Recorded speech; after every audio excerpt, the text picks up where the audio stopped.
Gate Punjabi दे दानश्वर दर्शक ਅਤੇ सुगड़ ਸਰੋਤੇ ਨਿਰਭਉ ਨਿਰਵੈਰ ਦੇ ਇਸ ਐਪੀਸੋਡ ਵਿੱਚ ਗੁਰਚਰਨਜੀਤ ਸਿੰਘ ਲਾਂਬਾ ਵੱਲੋਂ ਆਪ ਦਾ ਨਿੱਘਾ ਸਵਾਗਤ ਹੈ। ਆਪ ਦੇ ਮਸਲੇ, ਆਪ ਦੇ ਮਸਾਇਲ, ਜਿਹੜੀਆਂ ਘਟਨਾਵਾਂ ਸਾਨੂੰ ਸਾਡੇ ਨਾਲ ਵਾਪਰਦੀਆਂ ਹਨ, ਜਿਨ੍ਹਾਂ ਦਾ ਤਲਕ ਸਾਡੇ ਨਾਲ ਹੈ, ਸਾਡੀ ਜੀਵਨ ਜਾਂਚ ਨਾਲ ਹੈ, ਭਾਵੇਂ ਉਹ ਧਾਰਮਿਕ ਹੋਣ, ਵਿਰਾਸਤੀ ਹੋਣ, ਸਮਾਜਿਕ ਹੋਣ, ਰਾਜਨੀਤਿਕ ਹੋਣ, ਉਹਨਾਂ ਦੇ ਉੱਤੇ ਅਸੀਂ ਆਪ ਨਾਲ ਗੱਲਬਾਤ ਕਰਦੇ ਹਾਂ ਔਰ ਆਪ ਦੇ ਵਿਚਾਰਾਂ ਨੂੰ ਨਾਲ ਤੋੜ ਕੇ ਅਸੀਂ ਆਪਣੀ ਮੰਜ਼ਿਲੇ ਮਕਸੂਦ ਵੱਲ ਅਸੀਂ ਆਪਣੀ ਮੰਜ਼ਿਲ ਤੈਅ ਕਰਦੇ ਹਾਂ ਔਰ ਅਗਲੀਆਂ ਪੈੜਾਂ, ਅਗਲੇ ਰਾਹ ਨੂੰ ਅਸੀਂ ਤੈਅ ਕਰਦੇ ਹਾਂ। ਪੰਜਾਬ ਦੀ ਧਰਤੀ ਤੋਂ ਹਜ਼ਾਰਾਂ ਮੀਲ ਦੂਰ ਇੱਥੇ ਅਸੀਂ ਵਸ ਗਏ, ਪਹੁੰਚ ਗਏ, ਪਰ ਉਹ ਧਰਤੀ ਦਾ ਮੋਹ, ਪੰਜਾਬ ਦੇ ਨਾਲ ਉਹ ਲਗਾਵ, ਪੰਜਾਬ ਦੀ ਉਹ ਮਿੱਟੀ ਦੀ ਖੁਸ਼ਬੂ, ਉਹ ਭੁਲਾਇਆ ਨਹੀਂ ਭੁੱਲਦੀ। ਇਤਿਹਾਸਕ ਤੌਰ ਦੇ ਉੱਤੇ ਵੀ ਕਈ ਹਵਾਲੇ ਐਸੇ ਹਨ ਜਿਸ ਨਾਲ ਇਸ ਸਨੇਹ ਨੂੰ, ਇਸ ਪਿਆਰ ਨੂੰ, ਇਸ ਮੋਹ ਨੂੰ ਉਹ ਹਵਾਲਿਆਂ ਵਿੱਚ ਦਰਸਾਇਆ ਗਿਆ ਹੈ। ਸਾਹਿਬ ਸ੍ਰੀ ਗੁਰੂ ਗੋਬਿੰਦ ਸਿੰਘ ਜੀ ਮਹਾਰਾਜ ਜਦੋਂ ਪਟਨਾ ਸਾਹਿਬ ਵਿੱਚ ਪ੍ਰਕਾਸ਼ ਤੋਂ ਬਾਅਦ ਤਕਰੀਬਨ 6 ਸਾਲ ਰਹੇ, ਪਰ ਉਹਨਾਂ ਨੇ ਫਿਰ ਆਪਣੀ ਬਚਿੱਤਰ ਨਾਟਕ, ਆਪਣੀ ਕਥਾ ਦੇ ਵਿੱਚ ਲਿਖਿਆ ਹੈ ਕਿ ਮੈਨੂੰ ਮਦਰ ਦੇਸ ਹਮਕੋ ਲੈ ਆਏ। ਪੰਜਾਬ ਦੀ ਧਰਤੀ ਨੂੰ ਉਹਨਾਂ ਨੇ ਮਦਰ ਦੇਸ ਕਹਿ ਕੇ ਨਿਵਾਜਿਆ, ਮੁਖਾਤਬ ਕੀਤਾ ਹੈ। ਪੰਥ ਪ੍ਰਕਾਸ਼, ਪ੍ਰਾਚੀਨ ਪੰਥ ਪ੍ਰਕਾਸ਼ ਰਤਨ ਸਿੰਘ ਭੰਗੂ ਦੇ ਵਿੱਚ ਵੀ ਇੱਕ ਬਹੁਤ ਕਮਾਲ ਦੀ ਵਾਰਤਾ ਅੰਕਿਤ ਹੈ। ਉਹ ਲਿਖਦੇ ਹਨ, ਇੱਕ ਦਿਨ ਗੁਰੂ ਗੋਬਿੰਦ ਸਿੰਘ ਜੀ ਬੈਠੇ ਸਨ ਔਰ ਨਾਲ ਉਹਨਾਂ ਦੇ ਸਿੱਖ ਸਨ। ਸਤਿਗੁਰੂ ਬੜੇ ਖੁਸ਼ ਮਾਹੌਲ ਦੇ ਵਿੱਚ ਔਰ ਖੁਸ਼ੀ 'ਚ ਉਹਨਾਂ ਨਾਲ ਗੱਲਬਾਤ ਕਰ ਰਹੇ ਸਨ। ਪੰਥ ਪ੍ਰਕਾਸ਼ ਨੇ ਹਵਾਲੇ ਦਿੰਦਿਆਂ ਲਿਖਿਆ ਹੈ, ਲੰਬੀ ਵਾਰਤਾ ਹੈ। ਸਤਿਗੁਰੂ ਕਹਿਣ ਲੱਗੇ, ਬਈ ਮੁਗਲਾਂ ਦੀ ਜੜ ਤੇ ਸੁੱਕ ਗਈ, ਇਹ ਤਾਂ ਖਤਮ ਹੋ ਗਈ, ਹੁਣ ਦੱਸੋ ਕਿ ਇੱਥੇ ਕਿਸ ਨੂੰ ਅਸੀਂ, ਕਿਸ ਨੂੰ ਰਾਜ ਦਈਏ। ਤਾਂ ਉਹ ਇਤਨੇ ਭੋਲੇ ਪਾਲੇ ਕਹਿਣ ਲੱਗੇ, ਪਹਾੜੀ ਰਾਜਿਆਂ ਨੂੰ ਦੇ ਦਿਓ। ਸਤਿਗੁਰਾਂ ਨੇ ਮੁਸਕਰਾ ਪਏ, ਇਸ਼ਾਰਾ ਸਮਝ ਕੇ ਕਹਿਣ ਲੱਗੇ, ਰਾਜਪੂਤਾਂ ਨੂੰ ਦੇ ਦਿਓ, ਉਹਨਾਂ ਨੂੰ ਰਾਜ ਕਰਨ ਦਾ ਕਾਫੀ ਵੱਲ ਹੈ, ਚੱਜ ਹੈ। ਸਤਿਗੁਰੂ ਕਹਿਣ ਲੱਗੇ, ਮੈਂ ਤੁਹਾਨੂੰ ਦੇਣਾ ਚਾਹੁੰਦਾ ਹਾਂ। ਇਹ ਪੰਥ ਪ੍ਰਕਾਸ਼ ਵਿੱਚ ਅੰਕਿਤ ਹੈ। ਤਾਂ ਸਤਿਗੁਰੂ ਪੁੱਛਣ ਲੱਗੇ, ਤੁਹਾਨੂੰ ਬੰਗਾਲ ਦੇ ਦਈਏ? ਕਹਿੰਦੇ ਨਹੀਂ। ਤੁਹਾਨੂੰ ਫਰੰਗੀਆਂ ਦਾ ਇਲਾਕਾ ਦੇ ਦਈਏ? ਕਹਿਣ ਲੱਗੇ ਨਹੀਂ। ਪੰਥ ਪ੍ਰਕਾਸ਼ ਵਿੱਚ ਹੈ, ਤੁਹਾਨੂੰ ਫਰਾਂਸ ਦੇ ਦਈਏ? ਕਹਿਣ ਲੱਗੇ ਨਹੀਂ। ਫਿਰ ਸਤਿਗੁਰੂ ਨੇ ਪੁੱਛਿਆ, ਕੀ ਚਾਹੀਦਾ? ਕਹਿੰਦਾ, ਮੁੜ ਕਹਿਣ ਲੱਗੇ, ਸਾਨੂੰ ਪੰਜਾਬ ਦੇ ਦਿਓ। ਇਹ ਜਿਹੜਾ ਪੰਜਾਬ ਨਾਲ ਲਗਾਵ ਹੈ, ਇਹ ਜਿਹੜਾ ਪੰਜਾਬ ਨਾਲ ਮੋਹ ਹੈ, ਇਹ ਦੈਵਨੇਤ ਹੈ। ਇਹ ਰਗ ਰੇਸ਼ੇ ਦੇ ਵਿੱਚ, ਖੂਨ ਦੇ ਵਿੱਚ ਇਹ ਰਚਿਆ ਹੋਇਆ ਹੈ। ਪੰਜਾਬ ਦੀ ਧਰਤੀ ਤੋਂ ਦੂਰ ਆ ਕੇ ਵੀ ਜਦੋਂ ਅਸੀਂ ਕੋਈ ਵੀ ਸਾਡੇ ਨਾਲ ਕਿਸੇ ਕਿਸਮ ਦੀ ਕੋਈ ਉੱਥੇ ਘਟਨਾ ਵਾਪਰਦੀ ਹੈ ਤਾਂ ਸਾਡਾ ਮੁੜ ਪੰਜਾਬ ਵੱਲ ਖਿਆਲ ਔਰ ਸਾਡਾ ਤਖਯਲ ਔਰ ਉੱਥੇ ਦੀ ਹਰ ਗੱਲ ਸਾਨੂੰ ਯਾਦ ਦਿਵਾਉਂਦੀ ਹੈ। ਪੰਜਾਬ ਦੀ ਧਰਤੀ ਤੋਂ ਦੂਰ ਆ ਕੇ ਵੀ ਪੰਜਾਬ ਤੋਂ ਨਾਤਾ ਨਹੀਂ ਟੁੱਟਦਾ। ਇਹ ਬਹੁਤ ਵੱਡੀ ਖੂਬੀ ਹੈ। 1783 ਵਿੱਚ ਜਦੋਂ ਸਰਦਾਰ ਬਘੇਲ ਸਿੰਘ ਨੇ ਜੱਸਾ ਸਿੰਘ ਆਹਲੂਵਾਲੀਆ, ਜੱਸਾ ਸਿੰਘ ਰਾਮਗੜੀਆ, ਜਦੋਂ ਸ਼ਾਹ ਆਲਮ ਦੇ ਨਾਲ ਟਰੀਟੀ ਹੋਈ ਤਾਂ ਉਸ ਵੇਲੇ ਵੀ ਉਹ ਸਾਰੇ ਰਿਕਾਰਡਸ ਦੱਸਦੇ ਹਨ ਕਿ ਸਿੱਖ ਇਤਨੇ ਕਾਹਲੇ ਪੈ ਗਏ ਕਿ ਉਹ ਕਹਿਣ ਲੱਗੇ, ਅਸੀਂ ਦਿੱਲੀ ਨਹੀਂ ਰਹਿਣਾ, ਅਸੀਂ ਮੁੜ ਪੰਜਾਬ ਜਾਣਾ ਹੈ। ਤਾਂ ਉਹ 40,000 ਦੇ ਵਿੱਚੋਂ 36,000 ਵਾਪਸ ਚਲੇ ਗਏ ਔਰ 4,000 ਵੀ 6 ਮਹੀਨਿਆਂ ਦੇ ਅੰਦਰ ਅੰਦਰ ਮੁੜ ਪੰਜਾਬ ਆ ਗਏ। ਪੰਜਾਬ ਦੀ ਇਹ ਧਰਤੀ ਔਰ ਪੰਜਾਬੀਆਂ ਦੀ ਇਹ ਫਿਤਰਤ ਉਹਨਾਂ ਨੂੰ ਆਪਣੀ ਮਾਤ ਭੂਮੀ ਨਾਲ, ਜਿਸ ਨੂੰ ਗੁਰੂ ਸਾਹਿਬ ਨੇ ਮਦਰ ਦੇਸ਼ ਕਿਹਾ ਹੈ, ਉਸ ਨਾਲ ਜੋੜੀ ਰੱਖਦੀ ਹੈ। ਪੰਜਾਬੀਆਂ ਨੂੰ ਪੰਜਾਬ ਦੇ ਨਾਲ ਜੋੜੀ ਰੱਖਣ ਲਈ ਉੱਥੋਂ ਦੀ ਸਰਕਾਰ, ਚੋਕੇ ਉਹਨਾਂ ਦਾ ਤਲਕ ਵੀ ਇੱਥੋਂ ਦੇ ਵਸਨੀਕਾਂ ਨਾਲ ਹੈ ਔਰ ਇਹਨਾਂ ਦਾ ਉੱਥੇ ਦੀ ਸਰਕਾਰ ਨਾਲ ਹੈ। ਹਕੂਮਤ ਦਾ, ਹਾਕਮਾਂ ਦਾ ਔਰ ਜਿਹੜੇ ਇੱਥੇ ਵਸ ਰਹੇ ਹਨ, ਇਹਨਾਂ ਦਾ ਆਪਸ ਵਿੱਚ ਆਦਾਨ ਪ੍ਰਦਾਨ ਕਾਫੀ ਹੈ। ਪੰਜਾਬ ਸਰਕਾਰ ਨੇ ਪੰਜਾਬ NRI ਸਭਾ ਉਹ ਬਣਾਈ ਔਰ ਜਿਹੜੀ ਕਿ ਸੁਸਾਇਟੀਜ਼ ਰਜਿਸਟ੍ਰੇਸ਼ਨ ਐਕਟ ਦੇ ਵਿੱਚ ਇੱਕ ਰਜਿਸਟਰਡ ਸਭਾ ਹੈ ਔਰ ਜਿਸ ਦਾ ਮਕਸਦ ਹੀ ਇਹੀ ਦੱਸਿਆ ਗਿਆ ਕਿ ਜਿਹੜੇ ਪੰਜਾਬੀ ਪੰਜਾਬ ਤੋਂ ਬਾਹਰ ਵਿਦੇਸ਼ਾਂ ਵਿੱਚ ਵਸ ਰਹੇ ਹਨ, ਰਹਿ ਰਹੇ ਹਨ, ਭਾਵੇਂ ਕਿਸੇ ਵੀ ਕਾਰਨ ਕਰਕੇ, ਉਹਨਾਂ ਦੇ ਹੱਕਾਂ ਦੀ, ਉਹਨਾਂ ਦੀਆਂ ਜ਼ਰੂਰੀਆਤ ਦੀ, ਕਿਉਂਕਿ ਉਹਨਾਂ ਦੀ ਜ਼ਮੀਨ ਜਾਇਦਾਦ, ਉਹਨਾਂ ਦੇ ਕਈ ਮਸਲੇ, ਉਹਨਾਂ ਦੀਆਂ ਇਨਵੈਸਟਮੈਂਟਸ ਉਹ ਪੰਜਾਬ ਵਿੱਚ ਹਨ, ਉਹਨਾਂ ਨੂੰ ਕਾਨੂੰਨੀ ਤੌਰ ਤੇ ਮਦਦ ਕਰਨ ਲਈ, ਕਾਨੂੰਨ ਵਿੱਚ ਲੋੜੀਂਦੀ ਮਦਦ ਕਰਨ ਲਈ ਪੰਜਾਬ NRI ਸਭਾ ਬਣਾਈ ਗਈ ਔਰ ਜਿਸ ਨੂੰ ਕਾਨੂੰਨੀ ਸ਼ੇਪ ਵੀ ਦਿੱਤੀ ਗਈ।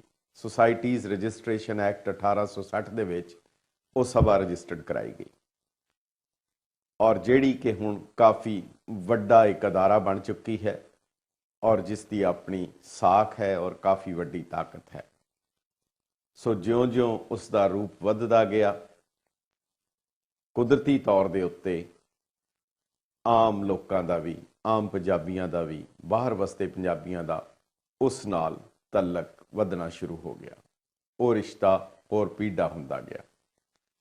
ਉਸ NRI ਸਭਾ ਦੀ ਹੁਣ ਚੋਣ ਹੋ ਰਹੀ ਹੈ ਔਰ ਉਹ ਚੋਣ ਇੱਕ ਜਸ਼ਨ ਦੀ ਤਰ੍ਹਾਂ ਹੈ। ਉਹਦੇ ਵਿੱਚ 7 ਕੈਂਡੀਡੇਟ ਸਨ। ਹੌਲੇ-ਹੌਲੇ, ਕਿਰਦੇ-ਕਿਰਦੇ 3 ਰਹਿ ਗਏ ਹਨ ਔਰ ਇਹ ਹੁਣ ਆਖਰੀ ਮਰਹਲੇ ਤੇ ਹੈ। ਪਰ ਇਸ ਵਿੱਚ ਕਾਨੂੰਨੀ ਪੇਚੀਦਗੀਆਂ, ਕਾਨੂੰਨੀ ਸਮੱਸਿਆਵਾਂ, ਕੀ ਇਹ ਬਾਹਰ ਵਸਦੇ ਪੰਜਾਬੀਆਂ ਦੀ, ਉਹਨਾਂ ਦੀਆਂ ਦਿੱਕਤਾਂ ਦਾ ਕੋਈ ਹੱਲ ਹੈ? ਇੱਥੇ ਵਸਦੇ ਪੰਜਾਬੀ ਉਹ ਵੀ ਇਸ ਦੇ ਇੱਕ ਮਤ ਨਹੀਂ ਹਨ। ਨਾਰਥ ਅਮਰੀਕਨ ਪੰਜਾਬੀ ਐਸੋਸੀਏਸ਼ਨ, ਉਸ ਦੇ ਚੇਅਰਮੈਨ ਸਤਨਾਮ ਸਿੰਘ ਚਾਹਲ, ਉਹਨਾਂ ਦਾ ਕਹਿਣਾ ਹੈ ਕਿ ਇਹ ਕਿਸੇ ਕਿਸਮ ਦਾ ਕੋਈ ਮਸਲਾ ਸਾਡਾ ਹੱਲ ਨਹੀਂ ਕਰ ਸਕੀ। ਇਹਨਾਂ ਨੂੰ ਕਿਹਾ ਗਿਆ ਸੀ ਕਿ ਤੁਸੀਂ ਵਿਸ਼ੇਸ਼ ਅਦਾਲਤਾਂ, ਜਿਹੜੇ NRIs ਹਨ, ਉਹਨਾਂ ਦੇ ਮਸਲਿਆਂ ਲਈ ਉਹ ਬਣਾਓ। ਸਰਕਾਰ ਨੇ ਐਲਾਨ ਵੀ ਕੀਤਾ ਪਰ ਉਸ ਵਿੱਚ ਕੁਝ ਵੀ ਨਹੀਂ ਹੋਇਆ। ਦੂਸਰੀ ਗੱਲ, ਚੂੰਕਿ ਪੰਜਾਬ ਦਾ ਮੁੱਖ ਮੰਤਰੀ ਉਸ ਦਾ ਐਕਸ ਆਫੀਸ਼ੀਓ ਚੇਅਰਮੈਨ ਹੈ, ਸੋ ਕੁਦਰਤੀ ਤੌਰ ਦੇ ਉੱਤੇ ਜਿਹੜਾ ਵੀ ਚੇਅਰਮੈਨ ਹੋਏਗਾ, ਜਿਹੜੀ ਪਾਰਟੀ ਦੇ ਨਾਲ, ਜਿਸ ਧਿਰ ਦੇ ਨਾਲ ਹੋਏਗਾ, ਜਿਸ ਰਾਜਨੀਤਿਕ ਦਲ ਦੇ ਨਾਲ ਉਸ ਦਾ ਤਲਕ ਹੋਏਗਾ, ਕੁਦਰਤੀ ਤੌਰ ਦੇ ਉੱਤੇ ਉਹਨਾਂ ਦੇ ਸਾਰੇ ਜਿਹੜੇ ਆਫਿਸ ਬੇਰਰ ਹਨ ਜਾਂ ਹੋਰ ਕਾਰਗੁਜ਼ਾਰੀ ਹੈ, ਉਸ ਦੇ ਉੱਤੇ ਉਸ ਦਾ ਅਸਰ ਜ਼ਰੂਰ ਪਏਗਾ।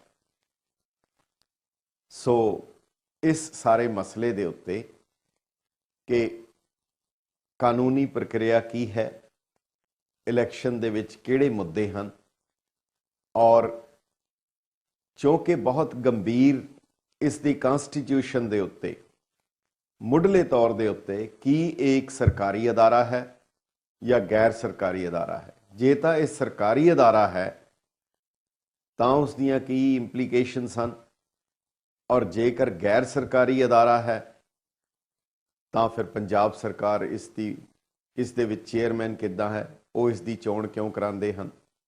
ਸੋ ਇਹ ਸਾਰੇ ਮਸਲੇ ਕਾਫੀ ਗੰਭੀਰ ਹਨ ਔਰ ਆਉਣ ਵਾਲੇ ਸਮੇਂ ਦੇ ਵਿੱਚ ਇਸ ਦੀ ਕਾਰਗੁਜ਼ਾਰੀ ਦੇ ਉੱਤੇ ਇਸ ਦਾ ਅਸਰ ਪਏਗਾ।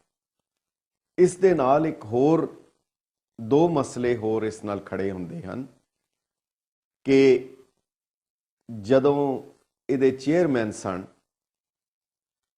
ਆਪਣੇ ਆਪਣੇ ਵਕਤ ਵਿੱਚ ਉਹਨਾਂ ਨੇ ਬਾਹਰ ਵਸਦੀਆਂ ਇਸ ਦੀਆਂ ਯੂਨਿਟਸ ਔਰ ਸਭਾਵਾਂ ਦੇ ਚੈਪਟਰ ਵੀ ਕਾਇਮ ਕੀਤੇ। ਉਸ ਦੇ ਉੱਤੇ ਵੀ ਕਾਨੂੰਨੀ ਤੌਰ ਦੇ ਉੱਤੇ ਕਾਫੀ ਸਵਾਲੀਆ ਨਿਸ਼ਾਨ ਹਨ। ਕੀ ਉਹ ਕਰ ਸਕਦੇ ਹਨ? ਕੀ ਕਾਨੂੰਨ ਦੇ ਵਿੱਚ ਇਸ ਦੀ ਕੋਈ ਵਿਵਸਥਾ ਹੈ? ਔਰ ਕੀ ਬਾਹਰ ਵਸਦੇ ਜਿਹੜੇ ਬਾਹਰ ਫੋਰਨ ਨੇਸ਼ਨਲਸ ਹਨ, ਜਿਨ੍ਹਾਂ ਨੇ ਬਾਹਰ ਦੀ ਸਿਟੀਜ਼ਨਸ਼ਿਪ ਲੈ ਲਈ ਹੈ, ਕੀ ਉਹ ਇਸ ਦੀਆਂ ਚੋਣਾਂ 'ਚ ਹਿੱਸਾ ਲੈ ਸਕਦੇ ਹਨ?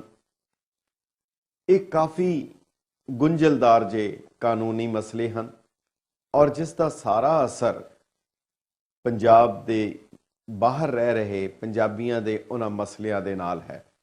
ਕਿਉਂਕਿ ਜੇਕਰ ਉਸ ਸਭਾ ਦੀ ਆਪਣੀ ਬੁਨਿਆਦ ਹੀ ਸ਼ੱਕੀ ਹੋ ਗਈ ਜਾਂ ਉਸ ਦੀ ਆਪਣੀ ਕਾਰਗੁਜ਼ਾਰੀ ਦੇ ਉੱਤੇ ਹੀ ਅਗਰ ਸਵਾਲੀਆ ਚਿੰਨ੍ਹ ਲੱਗਦੇ ਹਨ ਤਾਂ ਉਹ ਕੀ ਮਦਦ ਕਰ ਸਕਣਗੇ?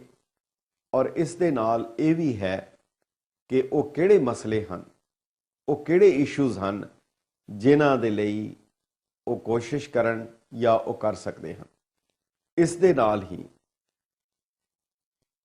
ਸਾਡੀ ਤੁਹਾਨੂੰ ਗੁਜ਼ਾਰਿਸ਼ ਹੈ ਕਿ NRI ਸਭਾ, ਜਿਹੜੀ ਪੰਜਾਬ NRI ਸਭਾ ਹੈ, ਤੁਹਾਡੀ ਇਸ ਤੋਂ ਕੀ ਤਵੱਕੋ ਹੈ? ਤੁਹਾਡੀਆਂ ਕੀ ਆਸਾਂ ਹਨ? ਔਰ ਕੀ ਤੁਸੀਂ ਸਮਝਦੇ ਹੋ ਕਿ ਇਹ ਮਸਲੇ ਹੱਲ ਕਰ ਸਕਣਗੇ ਜਾਂ ਉਸ ਵੱਲ ਕੋਈ ਕਾਰਗੁਜ਼ਾਰੀ ਕਰ ਸਕਣਗੇ? ਕਿਉਂਕਿ ਇੱਥੇ ਵਸਦੀ ਜਿਹੜੀ ਨਾਰਥ ਅਮਰੀਕਨ ਪੰਜਾਬੀ ਐਸੋਸੀਏਸ਼ਨ ਹੈ, ਉਹਦੇ ਕਾਰਕੁਨ, ਉਹਨਾਂ ਦਾ ਕਹਿਣਾ ਹੈ ਕਿ ਕੇਵਲ ਇੱਕ ਰਾਜਨੀਤਿਕ ਪਾਰਟੀਆਂ ਦਾ ਆਪਣੇ ਆਪਣੇ ਕਾਇਮ ਕਰਨ ਲਈ, ਆਪਣਾ ਉਸ ਦੇ ਉੱਤੇ ਆਪਣੇ ਬੰਦੇ ਜਾਂ ਆਪਣੀ ਪਾਰਟੀ ਦਾ ਇੱਕ ਅਦਾਰਾ ਬਣਾਉਣ ਤੱਕ ਉਸ ਨੂੰ ਸੀਮਿਤ ਕਰ ਦਿੱਤਾ ਗਿਆ ਹੈ। ਸੋ ਇਹ ਸਾਰੇ ਮਸਲਿਆਂ ਦੇ ਉੱਤੇ ਅਸੀਂ ਕੋਸ਼ਿਸ਼ ਕਰਾਂਗੇ, ਜੇ ਪੰਜਾਬ ਤੋਂ ਜਿਹੜੇ ਇਸ ਸਭਾ ਦੇ ਨਾਲ ਪੂਰੀ ਤਰ੍ਹਾਂ ਜੁੜੇ ਰਹੇ ਹਨ, ਸਤਨਾਮ ਚਾਨਾ ਜੀ ਜਿਹੜੇ ਮੀਡੀਆ ਐਡਵਾਈਜ਼ਰ ਵੀ ਰਹੇ ਹਨ, ਅਸੀਂ ਕੋਸ਼ਿਸ਼ ਕਰਾਂਗੇ ਉਹਨਾਂ ਨੂੰ ਲਾਈਨ ਤੇ ਲੈਣ ਦੀ। ਸਾਡੀ ਗੱਲਬਾਤ ਜਾਰੀ ਰਹੇਗੀ ਇੱਕ ਛੋਟੇ ਜਿਹੇ ਬ੍ਰੇਕ ਦੇ ਬਾਅਦ। Get Live with me, Sukhwant ਟੱਡਾ। Sukhwant ਟੱਡਾ ਨਾਲ ਆਪਣੇ ਵਿਚਾਰ ਸਾਂਝੇ ਕਰਨ ਲਈ ਵੇਖੋ Get Live with ਸੁਖਵੰਤ ਟੱਡਾ ਹਰ ਵੀਰਵਾਰ ਅਤੇ ਸ਼ੁੱਕਰਵਾਰ ਰਾਤੀ 8:30 ਵਜੇ ਸਿਰਫ Get ਪੰਜਾਬੀ ਤੇ।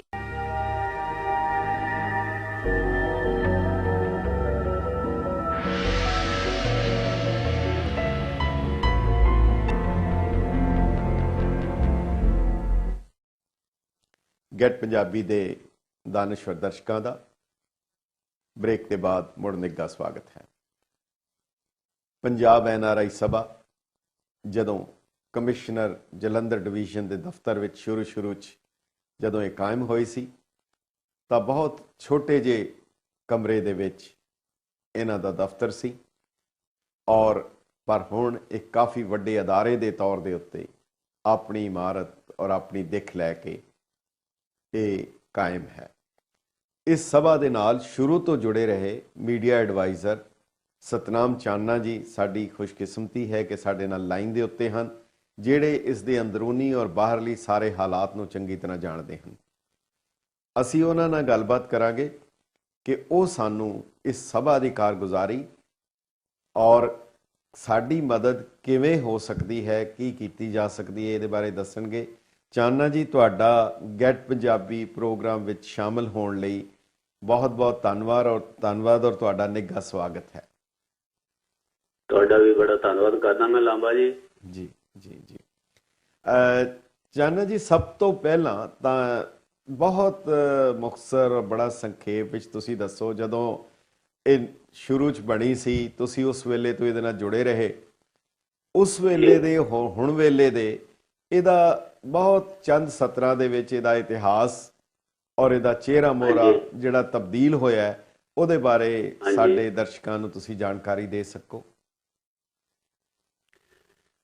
ਲਾਂਬਾ ਜੀ, ਪਹਿਲਾਂ ਤਾਂ ਮੈਂ ਨਾਰਥ ਅਮਰੀਕਾ 'ਚ ਵਸਦੇ ਸਾਰੇ NRI ਨੂੰ ਸਤਿ ਸ੍ਰੀ ਅਕਾਲ ਕਹਿਣਾ, ਨਮਸਤੇ ਕਹਿਣਾ ਜੀ। ਦੂਸਰੀ ਗੱਲ ਇਹ ਹੈ ਕਿ ਜਿਸ ਤਰ੍ਹਾਂ ਤੁਸੀਂ ਇਹ ਸਵਾਲ ਪੁੱਛਿਆ ਕਿ ਬਹੁਤ ਹੀ ਇੱਕ ਖਾਸ ਇੰਟੈਂਸ਼ਨ ਨੂੰ ਲੈ ਕੇ ਸਭਾ ਨੂੰ ਬਣਾਇਆ ਗਿਆ ਸੀ ਜੀ। ਤੁਸੀਂ ਵੀ ਇੱਥੇ ਰਹੇ ਹੋ ਪੰਜਾਬ ਦੇ ਵਿੱਚ, ਔਰ ਤੁਸੀਂ ਦੇਖਿਆ ਹੋਣਾ ਕਿ ਕਿਸ ਤਰ੍ਹਾਂ NRIs ਦੀਆਂ ਸਮੱਸਿਆਵਾਂ ਬਹੁਤ ਗੰਭੀਰ ਹੋ ਕੇ ਸੁਣਨ ਕੇ ਜਦੋਂ ਸਾਹਮਣੇ ਆਉਂਦੀਆਂ ਸੀ ਤਾਂ ਉਦੋਂ ਲੱਗਦਾ ਸੀ ਕਿ ਜੇਕਰ ਇਹਨਾਂ ਦਾ ਕੋਈ ਹੱਲ ਕਾਨੂੰਨੀ ਤੌਰ ਤੇ ਕੱਢਣ ਦੀ ਕੋਸ਼ਿਸ਼ ਕੀਤੀ ਗਈ ਤਾਂ ਸ਼ਾਇਦ ਏਦਾਂ ਨਾ ਨਿਕਲੇ, ਕਚਹਿਰੀਆਂ, ਥਾਣਿਆਂ, ਤਹਿਸੀਲਾਂ ਦੇ ਵਿੱਚ ਖੱਜਲ ਹੋ ਰਹੇ ਜੀ। ਜਿੰਨਾ ਚਿਰ ਇਹਨਾਂ ਦੀ ਆਵਾਜ਼ ਆਪਣੀ ਨਹੀਂ ਕੋਈ ਯੂਨਾਈਟ ਹੁੰਦੀ, ਬੁਲੰਦ ਹੁੰਦੀ, ਉਹਨਾਂ ਚਿਰ ਸਰਕਾਰ ਨੇ ਸੁਣਨਾ ਨਹੀਂ। ਇੱਕ ਜਮਹੂਰੀਅਤ ਦਾ ਤਕਾਜ਼ਾ ਹੈ, ਕਹਿੰਦੇ ਆ ਪੰਜਾਬੀ ਦੀ ਕਹਾਵਤ ਕਿ ਜੇ ਰੋਵੇ ਨਾ ਬੱਚਾ ਤਾਂ ਮਾਂ ਵੀ ਦੁੱਧ ਨਹੀਂ ਦਿੰਦੀ। ਇਹ ਜਮਹੂਰੀਅਤ ਦੇ ਵਿੱਚ ਜਿੰਨਾ ਕੋਈ ਪ੍ਰੈਸ਼ਰ ਬਣਾ ਜਾਵੇ ਉਨਾ ਉਸ ਨੂੰ ਕੁਝ ਮਿਲ ਸਕਦਾ, ਨਹੀਂ ਤਾਂ ਬੈਠਾ ਹੈ ਭਾਵੇਂ ਕਾਨੂੰਨ ਬਣਾਇਆ ਵੀ ਹੋਇਆ ਹੋਵੇ ਜੀ। ਇਸ ਕਰਕੇ ਸਭਾ ਦਾ ਜਨਮ ਹੋ ਗਿਆ ਸੀ ਜੀ। ਅਸੀਂ ਜਦੋਂ ਇਹਦਾ ਦੇਖਦੇ ਆ ਨਾ ਕਿ ਇਹਦੇ ਆਸ਼ੇ ਕੀ ਰੱਖੇ ਗਏ ਸੀਗੇ, ਤਕਰੀਬਨ 8 ਮੇਨ ਪੁਆਇੰਟ ਸੀ ਜਿਨ੍ਹਾਂ ਚੋਂ ਮੈਂ ਸਿਰਫ ਤੁਹਾਨੂੰ 3 ਹੀ ਐਕਸਪਲੇਨ ਕਰਨਾ ਚਾਹੁੰਦਾ ਜੀ ਕਿ 3 ਬੜੇ ਕਲੀਅਰ ਨੇ, ਉਹਦੇ 'ਚ ਕੋਈ ਕਨਫਿਊਜ਼ਨ ਨਹੀਂ ਹੈ ਜਿਹੜਾ ਹੁਣ ਸਾਨੂੰ ਨਜ਼ਰ ਆ ਰਿਹਾ। ਪਹਿਲਾ ਤਾਂ ਇਹ ਸੀ ਕਿ ਜੀ ਕਿ ਵੈਲਫੇਅਰ ਤੇ ਪ੍ਰਮੋਸ਼ਨ ਕਰਨੀ ਹੈ NRIs ਦੇ ਹਿੱਤਾਂ ਦੀ ਜੀ, ਇਹ ਨੰਬਰ 1 ਸੀ। ਦੂਸਰਾ ਇਹ ਸੀਗਾ ਕਿ ਪੰਜਾਬ ਦੀ ਸੋਸ਼ੀਓ ਇਕਨੋਮਿਕ ਡਿਵੈਲਪਮੈਂਟ ਕਰਨੀ ਜੀ ਜੀ। ਤੀਸਰਾ ਸੀਗਾ ਕਿ ਕਲਚਰਲ ਐਥਨਿਕ ਬੌਂਡ ਆ ਜਿਹੜੇ ਸਾਡੇ ਆਉਣ ਵਾਲੀਆਂ ਜਨਰੇਸ਼ਨ ਦੇ NRI ਦੇ ਬਾਹਰ ਰਹਿੰਦੇ ਪੰਜਾਬ ਦੇ ਨਾਲ ਉਹ ਜੁੜੇ ਰਹਿਣ। ਤੇ ਚੌਥਾ ਸਭ ਤੋਂ ਮਹੱਤਵਪੂਰਨ ਜਿਹੜਾ ਪੁਆਇੰਟ ਇਹਦਾ ਸੀਗਾ ਕਿ ਇਹ ਇੱਕ ਸਰਕਾਰ ਦੀ ਏਜੰਸੀ ਦੇ ਤੌਰ ਤੇ ਕੰਮ ਕਰੇਗੀ। ਅੱਛਾ, ਇਹ ਸੀਗਾ ਕਿ ਸਰਕਾਰੀ ਏਜੰਸੀ। ਜੀ ਹਾਂਜੀ ਹਾਂਜੀ, ਇਹ ਕਨਸਟੀਟਿਊਸ਼ਨ ਦੇ ਵਿੱਚ ਸ਼ਾਮਲ ਕੀਤਾ ਹੋਇਆ ਜੀ, ਔਰ ਇਹ ਕਨਸਟੀਟਿਊਸ਼ਨ ਰਜਿਸਟਰ ਹੋਣ ਤੋਂ ਬਾਅਦ ਹੀ ਸਭਾ ਜਿਹੜੀ ਨਾ ਹੋਂਦ ਚਾਹੀਏ। ਇਸ ਕਰਕੇ ਜੀ ਕੋਈ ਇਹਦੇ ਨਾਲ ਕੰਟਰਾਡਿਕਸ਼ਨ ਬਣਦੀ ਹੋਵੇ ਇੰਡੀਅਨ ਕਨਸਟੀਟਿਊਸ਼ਨ ਦੀ ਕਿ ਸਿਟੀਜ਼ਨ ਐਕਟ ਕੀ ਕਹਿੰਦਾ, ਉਹਦੀ ਮੈਂਬਰਸ਼ਿਪ ਦੇ ਲਾਜ਼ ਕੀ ਹੋਣੇ ਚਾਹੀਦੇ ਆ, ਹਾਂਜੀ, ਉਹ ਇੱਕ ਵੱਖਰੀ ਗੱਲ, ਉਹ ਆਪਣੇ ਥਾਂ ਦੇ ਉੱਤੇ ਇੱਕ ਦੂਜੀ ਚੀਜ਼। ਲੇਕਿਨ ਇੱਕ ਬੜਾ ਕਲੀਅਰ ਇੰਡੀਕੇਸ਼ਨ ਹੈ ਕਿ ਸਰਕਾਰ ਦੀ ਏਜੰਸੀ ਦੇ ਤੌਰ ਤੇ ਕੰਮ ਕਰੇਗੀ। ਸਰਕਾਰ ਉਹ ਫਿਰ ਕਿਸੇ ਦੀ ਵੀ ਆ ਜਾਵੇ। ਠੀਕ ਹੈ, ਠੀਕ ਹੈ, ਠੀਕ ਹੈ ਜੀ। ਇਹ ਤਾਂ ਇੱਕ ਇਹਦਾ ਆਸਪੈਕਟ ਬੜਾ ਕਲੀਅਰ ਹੈ। ਇਸੇ ਕਰਕੇ ਜਿਹੜੇ ਮੁੱਖ ਮੰਤਰੀ ਹੈ ਉਹਦੇ ਐਕਸ ਆਫੀਸ਼ੀਓ ਚੇਅਰਮੈਨ ਅਪਾਇੰਟ ਕੀਤੇ ਜਾਂਦੇ ਆ।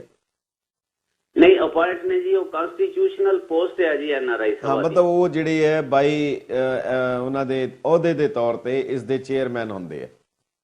ਹਾਂਜੀ, ਉਹਦੇ ਚੀਫ ਪੈਟਰਨ ਹੁੰਦੇ ਆ ਜੀ ਮੁੱਖ ਮੰਤਰੀ ਸਾਹਿਬ। ਜਿਹੜਾ ਚੇਅਰਮੈਨ ਹੈ ਉਹ ਪਹਿਲਾਂ ਜਦੋਂ NRI ਵਿਭਾਗ ਨਹੀਂ ਸੀ ਉਦੋਂ ਜਲੰਧਰ ਡਿਵੀਜ਼ਨ ਦੇ ਕਮਿਸ਼ਨਰ ਸੀ, ਕਿਉਂਕਿ ਇਸ ਦੁਆਬੇ ਦੇ ਵਿੱਚ ਕੰਸੈਂਟਰੇਸ਼ਨ ਹੈ NRIs ਦੀ ਜੀ। ਔਰ ਉਹਦੇ ਵਿੱਚ ਹੀ ਲਿਖਿਆ ਹੋਇਆ ਕਨਸਟੀਟਿਊਸ਼ਨ ਦੇ ਕਿ ਜੇ ਸਰਕਾਰ ਕੋਈ ਮਹਿਕਮਾ ਬਣਾ ਲੈਂਦੀ ਹੈ, ਮਿਨਿਸਟਰੀ ਬਣਾ ਲੈਂਦੀ, ਤਾਂ ਫਿਰ ਉਸ ਦਾ ਜਿਹੜਾ ਸੈਕਟਰੀ ਹੋਏਗਾ ਉਹ ਇਹਦਾ ਆਟੋਮੈਟਿਕਲੀ ਚੇਅਰਮੈਨ ਹੋ ਜਾਏਗਾ। ਠੀਕ ਹੈ, ਠੀਕ ਹੈ।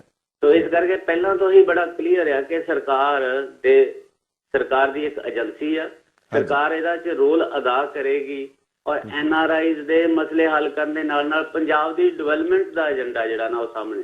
ਜੀ ਜੀ ਜੀ, ਠੀਕ ਹੈ। ਤੇ ਇਸ ਆਸ਼ੇ ਦੇ ਵਿੱਚ ਇਹ ਸਭਾ ਕਿੰਨਾ ਕੁ ਕਾਮਯਾਬ ਹੋਈ ਹੈ?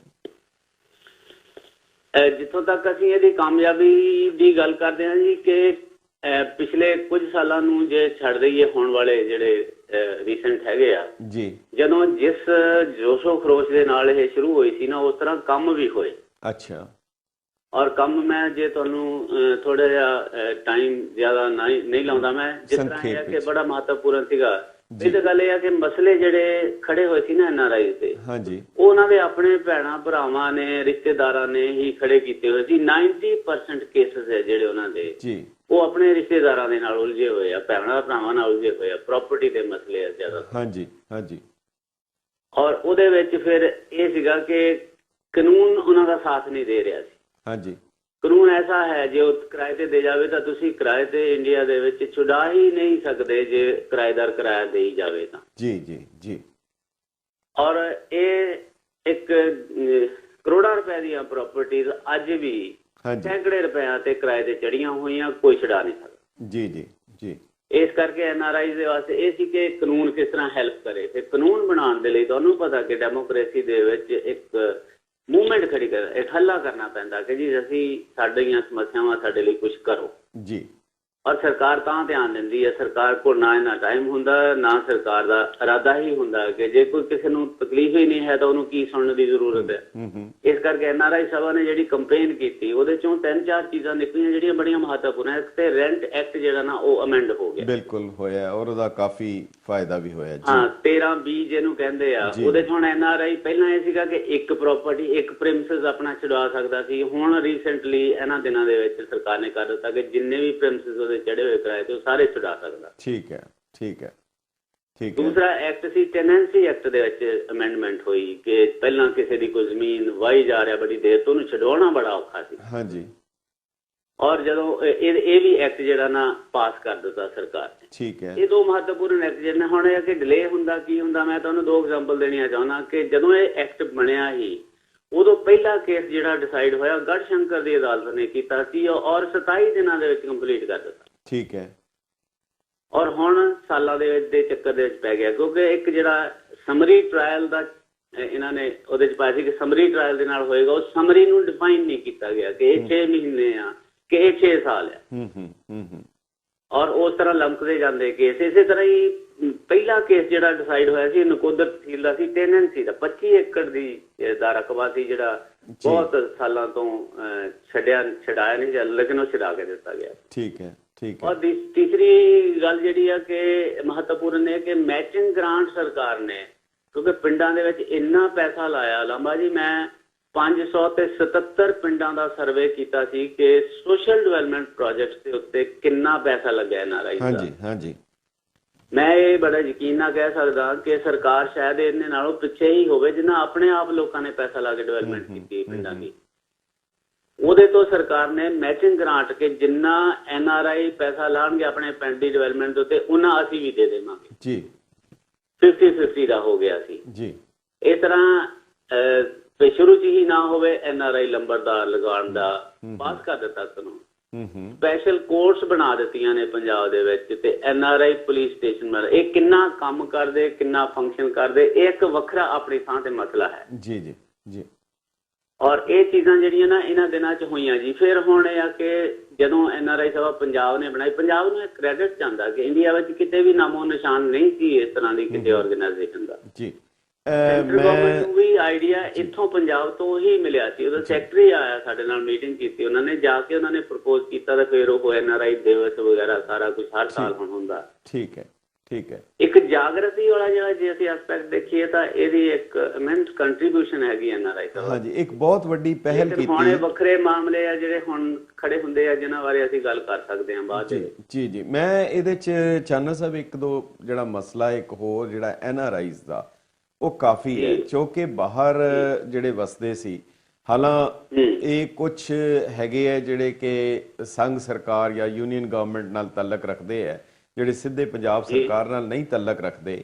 ਜਿਵੇਂ 2 ਇਸ਼ੂ ਬਹੁਤ ਵੱਡੇ ਆ, 3 ਹੈਗੇ ਆ ਬਲਕਿ ਮੇਰੇ ਖਿਆਲ ਵਿੱਚ। ਇੱਕ ਪਹਿਲਾ ਤਾਂ ਹੈਗਾ ਜਦੋਂ ਇੱਥੋਂ ਬੰਦੇ ਪੰਜਾਬ ਜਾਂਦੇ ਆ ਜਾਂ ਭਾਰਤ ਦੀ ਧਰਤੀ ਦੇ ਉੱਤੇ ਤਾਂ ਉਹ ਹੁੰਦਾ ਜੀ ਕਿ ਇਹਨਾਂ ਦਾ ਨਾਂ ਕੋਈ ਉਹ ਬਦਨਾਮ ਕਾਲੀ ਸੂਚੀ ਦੇ ਵਿੱਚ ਹੈਗਾ। ਇੱਕ ਇਹ ਬਹੁਤ ਵੱਡਾ ਜਿਹੜਾ ਇੱਥੇ ਖਦਸ਼ਾ ਹੁੰਦਾ ਹੈ ਜਿਸ ਨੂੰ ਪਤਾ ਵੀ ਨਹੀਂ, ਕਿਸੇ ਨੇ ਦੇਖੀ ਵੀ ਨਹੀਂ ਔਰ ਨਾ ਹੀ ਕਦੀ ਦਿਖਾਈ ਜਾਂਦੀ ਹੈ। ਇੱਕ ਇਹ ਮਸਲਾ ਹੈਗਾ। ਤੇ ਦੂਸਰਾ ਜਿਹੜਾ ਜਿਵੇਂ ਤੁਸੀਂ ਦੱਸਿਆ ਹੈ ਕਿ ਭਾਵੇਂ ਕਾਨੂੰਨ ਵਿੱਚ ਕੁਝ ਵੀ ਕਿਹਾ ਹੋਏ ਪਰ ਕਾਨੂੰਨ ਜੇਕਰ ਕੇਂਦਰ ਦਾ ਸਰਕਾਰ ਦਾ ਕਾਨੂੰਨ ਅਗਰ ਹੈਗਾ ਕਿ ਬਾਹਰ ਦੀ ਨਾਗਰਿਕਤਾ ਲੈਣ ਵਾਲਾ ਕਿਸੇ ਅਹੁਦੇ ਤੇ ਨਹੀਂ ਆ ਸਕਦਾ ਤਾਂ ਉਸ ਦਾ ਕੋਈ ਨਿਰਣੇਜਨਕ ਕੋਈ ਫੈਸਲਾ ਕਿਉਂ ਨਹੀਂ ਕਰ ਲਿਆ ਜਾਂਦਾ ਤਾਂ ਕਿ ਇਹ ਦੁਬਦਾ ਬਾਅਦ ਵਿੱਚ ਖੜੀ ਨਾ ਹੋਵੇ। ਔਰ ਤੀਸਰਾ ਜਿਹੜਾ ਤੁਸੀਂ ਦੱਸ ਰਹੇ ਹੋ ਕਿ ਇਹ ਬਹੁਤ ਕਾਫੀ ਚੰਗੇ ਫੈਸਲੇ ਸੀ ਕਿ ਜ਼ਮੀਨਾਂ ਦੇ ਜਿਹੜੇ ਟੈਨੈਂਸੀ ਦੇ ਤੇ ਹੋਰ ਛੁਡਾਉਣ ਦੇ ਉਹ ਸਾਰੇ ਕੋਸ਼ਿਸ਼ ਜਾਂ ਉਪਰਾਲੇ ਹੋਏ। ਪਰ ਇੱਕ ਬਹੁਤ ਵੱਡਾ ਮਸਲਾ ਬਹੁਤ ਦੇਰ ਤੋਂ ਲਟਕੇ ਆ ਰਿਹਾ ਹੈ ਕਿ ਕੋਈ ਵੀ ਜਿਹੜਾ ਵਿਅਕਤੀ ਬਾਹਰ ਰਹਿ ਰਿਹਾ ਅਗਰ ਉਹ ਨਾਨ ਰੈਜ਼ੀਡੈਂਟ ਹੋ ਗਿਆ, ਭਾਵੇਂ ਉਹਨੇ ਦੇਸ਼ ਦੀ ਨਾਗਰਿਕਤਾ ਉਹਦੀ ਸਿਟੀਜ਼ਨਸ਼ਿਪ ਹਾਲੇ ਵੀ ਭਾਰਤ ਦੀ ਹੈ, ਪਰ ਉਹ ਪੰਜਾਬ ਆਪਣੇ ਦੇਸ਼ ਦੇ ਵਿੱਚ ਐਗਰੀਕਲਚਰ ਜ਼ਮੀਨ ਨਹੀਂ ਖਰੀਦ ਸਕਦਾ। ਜੇ ਹੁਣ ਖਰੀਦ ਹੀ ਨਹੀਂ ਸਕਦਾ ਤੇ ਉਹਦੇ ਹੱਕ ਦੀ ਤੇ ਬਾਅਦ ਵਿੱਚ ਗੱਲ ਹੋਏਗੀ। ਸੋ ਇਹ ਜਿਹੜੇ ਮਸਲੇ ਹੈ ਇਹਨਾਂ ਬਾਰੇ ਮੈਂ ਦੇਖ ਰਿਹਾ ਕਿ ਕੋਈ ਨਿਰਣਾਇਕ ਤੌਰ ਤੇ ਕੋਈ ਜ਼ਾਹਿਰਾ ਤੌਰ ਤੇ ਕੋਈ ਉਪਰਾਲਾ ਵੀ ਨਜ਼ਰ ਨਹੀਂ ਆ ਰਿਹਾ। ਲਾਂਬਾ ਜੀ ਇਹਨਾਂ ਦੋਹਾਂ ਪੁਆਇੰਟਾਂ ਬਾਰੇ ਨਾ ਮੈਂ ਤੁਹਾਨੂੰ ਬਰੀਫ ਜਿਹਾ ਦੱਸਣਾ ਚਾਹੁੰਦਾ ਕਿ ਜਦੋਂ ਕਾਲੀ ਸੂਚੀ ਦਾ ਮਸਲਾ ਸੀ ਨਾ, ਉਦੋਂ ਬਹੁਤ ਵੱਡਾ ਨੰਬਰ ਸੀ ਕਾਲੀ ਸੂਚੀ ਦਾ, ਹਜ਼ਾਰਾਂ ਦੀ ਗਿਣਤੀ ਜੀ। ਉਸ ਨੂੰ ਸਭ ਤੋਂ ਪਹਿਲਾਂ ਧਿਆਨ ਦੇ ਵਿੱਚ ਲਿਆਂਦਾ ਕੋਈ ਇੰਡੀਵਿਜੂਅਲ ਹੋਣਗੇ ਜਿਹੜੇ ਉਠਾਉਂਦੇ ਰਹੇ ਹੋਣਗੇ, ਲੇਕਿਨ ਆਰਗੇਨਾਈਜੇਸ਼ਨ ਦੇ ਤੌਰ ਤੇ ਇਹ ਮਾਮਲਾ NRI ਸਭਾ ਨੇ ਵੀ ਟੇਕ ਅਪ ਕੀਤਾ ਜੀ ਕਿ ਇਹਦੇ ਤੇ ਦੁਬਾਰਾ ਨਜ਼ਰਸਾਨੀ ਹੋਣੀ ਚਾਹੀਦੀ ਹੈ। ਕੁਝ ਲੋਕ ਇਮੋਸ਼ਨਲ ਹੋ ਕੇ ਉਹਨਾਂ ਦਿਨਾਂ 'ਚ ਮੁਜ਼ਾਹਰਿਆਂ 'ਚ ਸ਼ਾਮਲ ਹੋ ਗਏ, ਵਿਦੇਸ਼ਾਂ ਦੇ, ਲੰਡਨ 'ਚ, ਨਿਊਯਾਰਕ, ਇੱਧਰ ਉੱਧਰ, ਉਹਨਾਂ ਨੂੰ ਵੀ ਕਾਲੀ ਸੂਚੀ ਦੇ ਵਿੱਚ ਪਾ ਲਿਆ ਹੈ ਨਾ।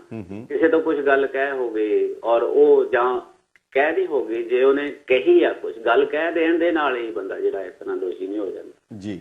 ਔਰ ਉਹ ਰਿਵਾਈਜ਼ ਹੋਈ ਜੀ, ਉਹ ਕਈ ਵਾਰੀ ਰਿਵਾਈਜ਼ ਹੋਈ ਉਦੋਂ ਤੋਂ ਲੈ ਕੇ ਹੁਣ ਤੱਕ। ਹੁਣ ਰੀਸੈਂਟਲੀ ਫਿਰ ਰਿਵਾਈਜ਼ ਹੋਈ ਆ ਇਹਨਾਂ ਦਿਨਾਂ ਦੇ ਵਿੱਚ। ਮੈਂ ਸਰਕਾਰ ਦੇ ਬਿਆਨ ਪੜ੍ਹੇ ਅੱਗੇ ਜੀ, ਹੁਣ ਉਹਨਾਂ ਨੂੰ ਘਟਾ ਕੇ ਬਿਲਕੁਲ ਮੇਰਾ ਖਿਆਲ ਹੈ ਕੁਝ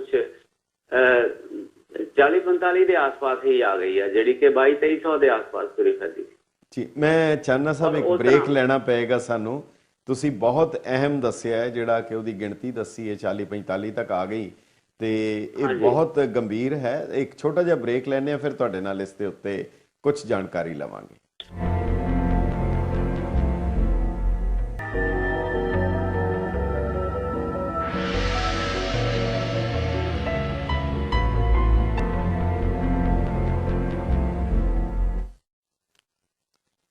ਗੈਟ ਪੰਜਾਬੀ ਦੇ ਦਾਨਸ਼ਵਰ ਦਰਸ਼ਕਾਂ ਦਾ ਬ੍ਰੇਕ ਦੇ ਬਾਅਦ ਨਿੱਘਾ ਸਵਾਗਤ ਹੈ। ਪੰਜਾਬ NRI ਸਭਾ ਜਿਹੜੀ ਕਿ ਕੇਵਲ ਬਾਹਰ ਵਸਦੇ ਪੰਜਾਬੀਆਂ ਦੀ ਇਮਦਾਦ, ਮਦਦ ਔਰ ਉਹਨਾਂ ਦੇ ਸਹਿਯੋਗ ਲਈ, ਤਾਂ ਕਿ ਪੰਜਾਬ ਨੂੰ ਹੋਰ ਪ੍ਰਫੁੱਲਤ ਕੀਤਾ ਜਾ ਸਕੇ। ਇਸ ਦੇ ਵਿੱਚ 3 ਮਸਲੇ ਸਾਨੂੰ ਸਾਹਮਣੇ ਉੱਭਰ ਕੇ ਆ ਰਹੇ ਹਨ। ਪਹਿਲਾ ਤਾਂ ਜਿਹੜਾ ਕਾਲੀ ਸੂਚੀ ਦਾ ਮਸਲਾ ਸੀਗਾ, ਦੂਸਰਾ ਅਸੀਂ ਹੋਰ ਉਹਨਾਂ ਨਾਲ ਗੱਲ ਕਰਾਂਗੇ ਕਿ ਇਹਦਾ ਰਾਜਨੀਤੀਕਰਨ, ਔਰ ਤੀਸਰਾ ਵਾਹੀਯੋਗ ਜ਼ਮੀਨ ਪੰਜਾਬ ਦੇ ਵਿੱਚ ਖਰੀਦਣ ਦੀ ਮਨਾਹੀ ਹੈ। ਚਾਨਣਾ ਸਾਹਿਬ, ਪਹਿਲੀ ਗੱਲ ਤਾਂ ਇਹ ਹੈ ਕਿ ਜਿਹੜੀ ਕਾਲੀ ਸੂਚੀ ਦੀ ਤੁਸੀਂ ਗੱਲ ਕਰ ਰਹੇ ਹੋ ਕਿ 45 ਰਹਿ ਗਈ, ਕਦੀ 75 ਦੱਸ ਦਿੱਤੀ, ਕਦੀ ਵੱਡੀ ਦੱਸਤੀ, ਉਹ ਮੈਨੂੰ ਇੱਕ ਉਹ ਯਾਦ ਆਉਂਦੀ ਹੈ। ਕੋਈ ਬੰਦਾ ਬੜਾ ਉਦਾਸ ਖੜਾ ਸੀ ਤੇ ਉਹਨੂੰ ਪੁੱਛਿਆ ਤੂੰ ਕੀ ਗੱਲ ਹੈ ਬਾਈ, ਤੂੰ ਉਦਾਸ ਕਿਉਂ ਹੈ? ਕਹਿੰਦਾ ਜੀ ਇਹ ਦੇਖੋ ਮੈਨੂੰ ਚਿੱਠੀ ਆਈ ਹੈ ਕਿ ਤੂੰ ਜੇ ਹੁਣ ਸਾਡੀਆਂ ਮੁਰਗੀਆਂ ਚੋਰੀ ਕਰਨੀਆਂ ਬੰਦ ਨਾ ਕੀਤੀਆਂ ਤੈਨੂੰ ਕੁੱਟਾਂਗੇ। ਤੇ ਉਹ ਕਹਿਣ ਲੱਗਾ ਫਿਰ ਤੂੰ ਚੋਰੀ ਕਰਨੀ ਬੰਦ ਕਰ ਦੇ। ਕਹਿੰਦਾ ਪਰ ਉਹਨੇ ਨਾਂ ਨਹੀਂ ਲਿਖਿਆ, ਮੈਂ ਕਿਹਦੀ ਬੰਦ ਕਰਾਂ, ਇਹ ਨਹੀਂ ਨਾ ਲਿਖਿਆ ਹੈਗਾ। ਸੋ ਗੱਲ ਇਹ ਹੈ, ਹੁਣ ਪਤਾ ਨਹੀਂ ਨਾ ਕਿ ਜਿਹੜਾ ਤੁਹਾਡੇ ਨਾਲ ਗੱਲ ਕਰੇ ਉਹਦਾ ਨਾਮ ਹੀ ਉਸ ਸੂਚੀ 'ਚ ਹੋਏ, ਹਰ ਕਿਸੇ ਦਾ ਹੋਏ। ਸੋ ਉਹ ਕੀ ਤੁਹਾਡੇ RTI ਐਕਟ ਦੇ ਮੁਤਾਬਕ, ਜਾਂ ਤੁਸੀਂ ਅਗਰ ਸਰਕਾਰੀ ਅਦਾਰਾ, ਤੁਸੀਂ ਆਪਣੇ ਆਪ ਨੂੰ NRI ਸਭਾ ਨੇ ਸਰਕਾਰ ਆਪਣੇ ਆਪ ਨੂੰ ਡਿਕਲੇਅਰ ਕਰ ਲਿਆ, ਤਾਂ RTI 'ਚ ਤੁਹਾਡੇ ਕੋਲ ਪੁੱਛਿਆ ਜਾ ਸਕਦਾ ਕਿ ਸਾਨੂੰ ਦੱਸ ਦਿਓ ਬਈ ਕਿਹਦਾ ਨਾਂ ਹੈਗਾ, ਤਾਂ ਕਿ ਉਹ ਕੁਝ ਕਾਰਵਾਈ ਕਰ ਸਕਦਾ ਤੇ ਕਰੇ? ਮੇਰਾ ਖਿਆਲ ਲਾਂਬਾ ਜੀ ਬਹੁਤ ਥੋੜੇ ਜਿਹੇ ਸੈਂਸਿਟਿਵ ਮਸਲੇ ਹੈਗੇ ਆ ਜਿਹਦੇ ਬਾਰੇ ਸਰਕਾਰ ਨੇ ITI ਐਕਟ ਤੋਂ ਨਾ ਬਾਹਰ ਰੱਖਿਆ ਹੋਇਆ। ਹਾਂਜੀ ਹਾਂਜੀ, ਡਿਫੈਂਸ ਦਾ ਮਸਲਾ ਹੈ, ਆਰਮੀ ਦਾ, ਹਨਾ, ਬੜੇ ਸੈਂਸਿਟਿਵ ਮਸਲੇ। ਮੇਰਾ ਖਿਆਲ ਹੈ ਕਿ ਮੈਂ ਇਹ ਬਹੁਤ ਯਕੀਨੀ ਨਹੀਂ ਕਹਿ ਸਕਦਾ, ਪਰ ਇਹ ਏਦਾਂ ਦਾ ਮਸਲਾ ਮੈਨੂੰ ਲੱਗਦਾ ਨਹੀਂ ਕਿ ਜੇ RTI ਐਕਟ ਦੇ ਵਿੱਚ ਪਾਇਆ ਜਾਏ, ਮੰਗਿਆ ਜਾਏ, ਤਾਂ ਉਹ ਨਾ ਦੇਣ ਕੇ ਇਹ ਹੈਗੇ ਆ, ਇਹ ਲਿਆ ਜਾ ਸਕਦਾ, ਪਰ ਇਹਦੀ ਕੋਸ਼ਿਸ਼ ਸ਼ਾਇਦ ਨਹੀਂ ਕੀਤੀ ਹੋਣੀ ਕਿਸੇ ਨੇ। ਠੀਕ ਹੈ। ਦੂਜਾ ਜਿਹੜਾ ਸਵਾਲ ਹੈ ਉਹ ਬੜਾ ਅਹਿਮ ਹੈ ਕਿ ਕਿਉਂਕਿ ਤੁਸੀਂ ਦੱਸਿਆ ਜਿਵੇਂ ਜਿਹੜੇ ਮੁੱਖ ਮੰਤਰੀ ਹੋਣਗੇ ਔਰ ਉਹ ਇਸ ਦੇ ਪੈਟਰਨ, ਚੀਫ ਪੈਟਰਨ ਹੋਣਗੇ, ਔਰ ਹੁਣ ਵੀ ਜਿੰਨੇ ਕੁ ਕੈਂਡੀਡੇਟ ਹੈਗੇ ਆ ਜਿਹੜੇ ਖੜੇ ਹੈ, ਉਹ ਕਿਸੇ ਨਾ ਕਿਸੇ ਸੀਨੀਅਰ ਅਕਾਲੀ ਆਗੂ ਦੇ ਕਰੀਬੀ ਹੈ ਜਾਂ ਉਹਨਾਂ ਦੀ ਸਰਪ੍ਰਸਤੀ ਨਾਲ ਹੈ, ਚਾਹੇ ਉਹ ਸਰਬਜੀਤ ਸਿੰਘ ਮੱਕੜ, ਬੀਬੀ ਜਗੀਰ ਕੌਰ ਜਾਂ ਢੀਂਡਸਾ ਸਾਹਿਬ ਦੇ ਨਾਲ। ਤੋ ਜਿਹੜਾ ਨਾਰਥ ਅਮਰੀਕਨ ਪੰਜਾਬੀ ਐਸੋਸੀਏਸ਼ਨ, ਜਿਹੜਾ ਇੱਕ ਹੋਰ ਗਰੁੱਪ ਹੈ, ਉਹਨਾਂ ਦਾ ਕਹਿਣਾ ਹੈ ਕਿ NRA ਹੈ, ਨਾਨ ਰੈਜ਼ੀਡੈਂਟ ਅਕਾਲੀ ਸਭਾ ਹੈਗੀ ਹੈ। ਇਹਦੇ ਬਾਰੇ ਕਿੰਨਾ ਕੁ ਤੁਸੀਂ ਸਮਝਦੇ ਹੋ ਕਿ NRI ਨਹੀਂ NRA ਹੈ, ਇਹ ਕਿੰਨਾ ਕੁ ਤੱਥ ਹੈ ਇਹਦੇ 'ਚ? ਦੇਖੋ ਲਾਂਬਾ ਜੀ, ਕਨਸਟੀਟਿਊਸ਼ਨ ਤਾਂ ਇਹੀ ਕਹਿੰਦਾ ਕਿ ਇਹਦਾ ਕੋਈ ਵੀ ਅਹੁਦੇਦਾਰ ਜਿਹੜਾ ਨਾ ਉਹ ਨਾਨ ਪੋਲੀਟੀਕਲ ਹੋਏ ਜੀ, ਜਿਹਨੇ ਇਲੈਕਸ਼ਨ ਦੇ ਰਾਹੀਂ ਚੁਣਿਆ ਜਾਣਾ, ਉਹ ਤਾਂ ਪ੍ਰਧਾਨ ਹੀ ਹੈ, ਕਿਉਂਕਿ ਸਿਰਫ ਇਲੈਕਸ਼ਨ ਪ੍ਰੈਜ਼ੀਡੈਂਟ ਦੀ ਹੁੰਦੀ ਜੀ। ਦੂਸਰਾ ਇਹ ਆ ਕਿ ਇਹ ਬਿਲਕੁਲ ਵੀ ਆਮ ਵਿਅਕਤੀ ਨੂੰ ਸਮਝ ਨਹੀਂ ਲੱਗ ਸਕਦੀ ਕਿ ਜਦੋਂ ਕਨਸਟੀਟਿਊਸ਼ਨ ਦੇ ਵਿੱਚ ਹੀ ਲਿਖਿਆ ਹੋਇਆ ਕਿ ਚੀਫ ਪੈਟਰਨ ਮੁੱਖ ਮੰਤਰੀ ਹੋਣਗੇ ਤੇ ਕਨਸਟੀਟਿਊਸ਼ਨਲ ਸਭ ਤੋਂ ਵੱਧ ਪਾਵਰਸ ਵੀ ਉਹਨਾਂ ਦੇ ਕੋਲ ਹੀ ਨੇ। ਬਿਲਕੁਲ। ਤੇ ਇਹ ਕਿਸ ਤਰ੍ਹਾਂ ਦੀ ਇੰਟਰਪ੍ਰੀਟੇਸ਼ਨ ਹੈਗੀ, ਇਹ ਬੜਾ ਗੁੰਝਲਦਾਰ ਮਸਲਾ ਹੈਗਾ ਜਿਹੜਾ ਮੇਰੇ ਸੁਲਝਾਉਣ ਵਾਲਾ ਜਾਂ ਚਲੋ ਫਿਰ ਅਗਲੇ ਜਿਹੜਾ ਅਗਲਾ ਮਸਲਾ ਹੈ ਜੀ ਅਗਲਾ ਮੈਂ ਅਖੀਰਲਾ ਤੁਹਾਡੇ ਕੋਲੋਂ ਸਿਰਫ ਇੱਕ ਸਵਾਲ, ਕਿਉਂਕਿ ਉਹ ਬਹੁਤ ਗੰਭੀਰ ਹੈ ਕਿ ਪੰਜਾਬ ਨਾਲ ਪੰਜਾਬੀਆਂ ਦਾ ਨਾਤਾ ਤਾਂ ਜੁੜੇਗਾ ਉਹ ਧਰਤੀ ਦੇ ਰਾਹੀਂ ਜੁੜਦਾ ਹੈ, ਤੇ ਜੇਕਰ ਪੰਜਾਬ ਦੇ ਵਿੱਚ ਉਹ ਵਾਹੀਯੋਗ ਜ਼ਮੀਨ ਜਾਂ ਖੇਤੀਯੋਗ ਜ਼ਮੀਨ ਜਿਹੜੀ ਐਗਰੀਕਲਚਰ ਲੈਂਡ ਖਰੀਦ ਹੀ ਨਹੀਂ ਸਕਦੇ ਤਾਂ ਸਮਰੱਥਾ ਹੁੰਦੇ। ਇਹਦੇ ਤੇ ਸਾਹ ਗੁਰਚਰਨ ਸਿੰਘ ਟੋੜਾ ਜਦੋਂ ਸ਼੍ਰੋਮਣੀ ਗੁਰਦੁਆਰਾ ਪ੍ਰਬੰਧਕ ਕਮੇਟੀ ਦੇ ਪ੍ਰਧਾਨ ਸਨ, ਉਹਨਾਂ ਨੇ ਗਵਰਨਮੈਂਟ ਆਫ ਇੰਡੀਆ ਨੂੰ ਲਿਖਿਆ ਵੀ ਸੀ, ਮਗਰ ਸਰਕਾਰ ਨੇ ਉਹ ਰੱਦ ਕਰ ਦਿੱਤੀ। ਉਹਨਾਂ ਦੀ ਮੰਗ ਕਿ ਨਹੀਂ, ਜਿਹੜੇ ਬੰਦੇ ਬਾਹਰ ਰਹਿ ਰਹੇ ਹਨ ਭਾਵੇਂ ਉਹ ਹਿੰਦੁਸਤਾਨ ਦੇ ਸਿਟੀਜ਼ਨ ਹਨ ਪਰ ਉਹ ਇੱਥੇ ਐਗਰੀਕਲਚਰ ਲੈਂਡ ਨਹੀਂ ਖਰੀਦ ਸਕਦੇ। ਇਹ ਬਹੁਤ ਗੰਭੀਰ ਇਸ਼ੂ ਹੈ। ਕੀ ਅੱਜ ਤੱਕ ਕਦੀ ਸਭਾ ਨੇ ਇਸ ਨੂੰ ਇਸ਼ੂ ਨੂੰ ਚੁੱਕਿਆ, ਔਰ ਜੇ ਚੁੱਕਿਆ ਤੇ ਇਹਦਾ ਕੀ ਨਤੀਜਾ ਹੈ? ਇਹ ਅਖੀਰਲਾ ਸਵਾਲ ਤੁਸੀਂ ਬਹੁਤ ਸੰਖੇਪ ਜਿਹਾ ਸਾਨੂੰ ਦੱਸੋ। ਇਹ ਲਾਂਬਾ ਜੀ, ਸਭਾ ਨੇ ਇਸ ਮਸਲੇ ਨੂੰ ਟੇਕ ਅਪ ਕੀਤਾ ਸੀ ਜੀ ਸੈਂਟਰ ਗਵਰਨਮੈਂਟ ਦੇ ਨਾਲ, ਕਿਉਂਕਿ ਪੰਜਾਬ ਦੇ ਨਾਲ ਕੱਲਾ ਪੰਜਾਬ ਇਸ ਨੂੰ ਹੱਲ ਨਹੀਂ ਕਰ ਸਕਦਾ। ਤੇ ਜਵਾਬ ਇਹ ਮਿਲਿਆ ਸੀ ਜੀ ਕਿ NRI ਜਿਹੜੇ ਸਾਊਥ ਦੇ ਨੇ ਜੀ, ਕੇਰਲਾ ਦੇ, ਤਾਮਿਲਨਾਡੂ ਦੇ, ਉੱਥੇ ਲੋਕਾਂ ਦੇ ਕੋਲ ਬਹੁਤ ਛੋਟੇ ਛੋਟੇ ਸਾਧਨ ਨੇ ਖੇਤੀਬਾੜੀ ਦੇ, ਨਾਰੀਅਲ ਲਗਾਉਂਦੇ ਨੇ ਕੋਤੋ। ਜੇ ਇਸ ਤਰ੍ਹਾਂ ਅਸੀਂ ਖੁੱਲ੍ਹ ਦੇ ਦਿੱਤੀ ਤਾਂ ਬਲਕ ਦੇ ਵਿੱਚ ਲੋਕ ਜਿਹੜੇ ਨਾ ਕਿਸਾਨ ਹੈ ਛੋਟਾ ਉੱਥੋਂ ਦਾ, ਉਹ ਬੇਰੁਜ਼ਗਾਰ ਹੋ ਜਾਏ। ਔਰ ਇਸ ਡਰ ਤੋਂ ਹੀ ਉਹ ਇਸ ਨੂੰ ਅਮੈਂਡ ਕਰਨ ਦੇ ਲਈ ਤਿਆਰ ਨਹੀਂ। ਉੱਦਾਂ ਜੇ ਅਸੀਂ ਪ੍ਰੈਕਟੀਕਲੀ ਦੇਖੀਏ ਕਿ ਜਦੋਂ ਕੋਈ ਵੀ ਇਹ ਡਿਕਲੇਅਰ ਨਾ ਕਰੇ ਕਿ ਵੀ ਇੱਥੇ ਹੁੰਦੇ ਆ ਸੌਦੇ, ਹੁਣ ਵੀ ਪੰਜਾਬ ਦੇ ਵਿੱਚ ਹੋ ਰਹੇ ਆ, NRIs ਹੀ ਨੇ, ਲੇਕਿਨ ਜੇ ਤਾਂ ਕੋਈ ਸ਼ਿਕਾਇਤ ਕਰਦਾ ਹੋਵੇ ਫਿਰ ਤਾਂ ਉਹ ਫਸ ਜਾਏਗਾ। ਨਹੀਂ ਪਤਾ ਕਿ ਫਲਾਣੇ ਪਿੰਡ ਦਾ ਹੈ, ਲੰਬੜਦਾਰ ਵੀ ਤਸਦੀਕ ਕਰ ਦਿੰਦਾ, ਦੂਸਰਾ ਵੀ। ਇਹ ਤਾਂ ਬੜੀ ਇਸ ਕਰਕੇ ਪੰਜਾਬ ਦਾ ਮਸਲਾ ਨਹੀਂ, ਪੰਜਾਬ ਦੇ ਲਈ ਸਪੈਸ਼ਲ ਛੋਟ ਵਾਸਤੇ ਮੰਗਿਆ ਗਿਆ ਸੀ ਕਿ ਸਪੈਸ਼ਲ ਇਹ ਪੰਜਾਬ ਦੀ ਖੇਤੀ ਤਾਂ ਡਿਪੈਂਡ ਹੀ NRI ਤੇ ਕਰਦੀ ਰਹੀ ਹੈ ਪਿਛਲੇ ਕਾਫੀ ਸਾਲਾਂ ਤੋਂ। ਅਸੀਂ ਦੇਖਦੇ ਕਿ ਜਦੋਂ ਡਾਲਰ ਆਉਂਦੇ ਸੀ ਤਾਂ ਟਰੈਕਟਰ ਜਲਦੀ ਮਿਲ ਜਾਂਦਾ ਸੀਗਾ, ਡਾਲਰ ਆਉਂਦੇ ਸੀ ਕਨੈਕਸ਼ਨ ਜਲਦੀ ਮਿਲ ਜਾਂਦਾ ਸੀ। ਔਰ ਇਸ ਤਰ੍ਹਾਂ NRIs ਨੇ ਖੇਤੀ ਪੰਜਾਬ ਦੀ ਨੂੰ ਬਚਾਉਣ ਦੇ ਵਿੱਚ, ਛੋਟੇ ਕਿਸਾਨ ਨੂੰ, ਆਪਣੇ ਭਰਾਵਾਂ ਨੂੰ ਬਚਾਉਣ 'ਚ ਬਹੁਤ ਭਾਰੀ ਹਿੱਸਾ ਪਾਇਆ ਸੀ। ਠੀਕ ਹੈ, ਮੈਂ ਚਾਨਣਾ ਸਾਹਿਬ ਅਖੀਰ ਦੇ ਵਿੱਚ ਕੈਟਾਗਰੀ 'ਚ ਪਾਉਣ ਨੂੰ ਤਿਆਰ ਨਹੀਂ ਹੈ ਪੰਜਾਬ। ਠੀਕ ਹੈ, ਇਹਦਾ ਮਤਲਬ ਇਹ ਹੋ ਗਿਆ, ਇਹ ਸੁਨੇਹਾ ਬਹੁਤ ਸਪਸ਼ਟ ਹੈ ਕਿ ਪੰਜਾਬੀਓ, ਤੁਸੀਂ ਬਾਹਰ ਰਹਿੰਦੇ ਹੋ, ਤੁਸੀਂ ਆਓ, ਇੱਥੇ ਦੇ ਸ਼ਾਮਲ ਹੋਵੋ, ਇੱਥੇ ਦੇ ਜਿਹੜੇ ਫੰਕਸ਼ਨ ਹੈ ਉਹਨਾਂ 'ਚ ਆਓ, ਸਭ ਕੁਝ ਕਰੋ, ਪਰ ਤੁਸੀਂ ਇੱਥੇ ਦੀ ਜ਼ਮੀਨ ਤੇ ਅੱਖ ਨਾ ਰੱਖਣਾ, ਇਹ ਜ਼ਮੀਨ ਤੁਸੀਂ ਨਹੀਂ ਲੈ ਸਕਦੇ। ਸੋ ਇਸ ਨੋਟ ਦੇ ਨਾਲ ਤੁਸੀਂ ਖੇਤੀਬਾੜੀ ਜ਼ਮੀਨ ਕਹਿ ਰਿਹਾ, ਖੇਤੀਯੋਗ ਪਿੰਡਾਂ ਦੀ ਜ਼ਮੀਨ ਜਿਹੜੀ ਹੈ, ਪਿੰਡਾਂ ਦੀ ਜ਼ਮੀਨ ਜੀ। ਸੋ ਇਹਦੇ ਤੇ ਤੁਸੀਂ ਅਖੀਰ ਦੇ ਵਿੱਚ ਜਿਹੜੇ ਬਾਹਰ ਵਸ ਰਹੇ ਆ ਉਹਨਾਂ ਨੂੰ ਕੋਈ ਸੁਨੇਹਾ ਦੇਣਾ ਚਾਹੁੰਦੇ ਹੋ? ਤੁਹਾਡੇ ਕੋਲੋਂ ਕਿਸ ਚੀਜ਼ ਦੀ ਆਸ ਰੱਖਣ NRI ਸਭਾ ਤੋਂ, ਪੰਜਾਬ ਸਰਕਾਰ ਤੋਂ, ਕਿ ਉਹ ਕੀ ਮਦਦ ਤੁਸੀਂ, ਤੁਹਾਡੀ ਤਵੱਕੋ ਰੱਖਣ ਕਿ ਤੁਸੀਂ ਉਹਨਾਂ ਦੀ ਕਿਹੜੀ ਮਦਦ ਕਰ ਸਕਦੇ ਹੋ? ਜਿਸ ਤਰ੍ਹਾਂ ਲਾਮਾ ਜੀ ਮੈਂ ਸ਼ੁਰੂ 'ਚ ਕਿਹਾ ਨਾ ਕਿ ਜੀ NRI ਸਭਾ ਨੂੰ ਵਧਾ ਚੜਾ ਕੇ ਉਹਦੇ ਤੋਂ ਕੋਈ ਉਮੀਦ ਨਹੀਂ ਰੱਖੀ ਜਾ ਸਕਦੀ, ਕਿਉਂਕਿ ਲੀਗਲ ਪਾਵਰ ਤਾਂ ਉਹਦੇ ਕੋਲ ਕੋਈ ਹੈ ਹੀ ਨਹੀਂ ਕਿ ਵੀ ਉਹ ਕੋਈ ਆਪ ਮਸਲਾ ਹੱਲ ਕਰ ਦੇਗੀ। ਜੀ ਜੀ ਜੀ। ਦੂਸਰਾ ਇਹ ਹੈ ਕਿ ਜਾਗਰਤੀ ਪੈਦਾ ਕਰਨ ਦੇ ਵਿੱਚ ਥੋੜਾ ਜਿੰਨਾ ਕੁ ਉਹਨੇ ਰੋਲ ਅਦਾ ਕੀਤਾ ਉਹਨੂੰ ਜ਼ਰੂਰ ਪਛਾਣਨਾ ਚਾਹੀਦਾ। ਪੰਜਾਬ ਦੇ NRIs ਪੰਜਾਬ ਦੇ ਨਾਲ ਜੁੜੇ ਹੋਏ ਨੇ।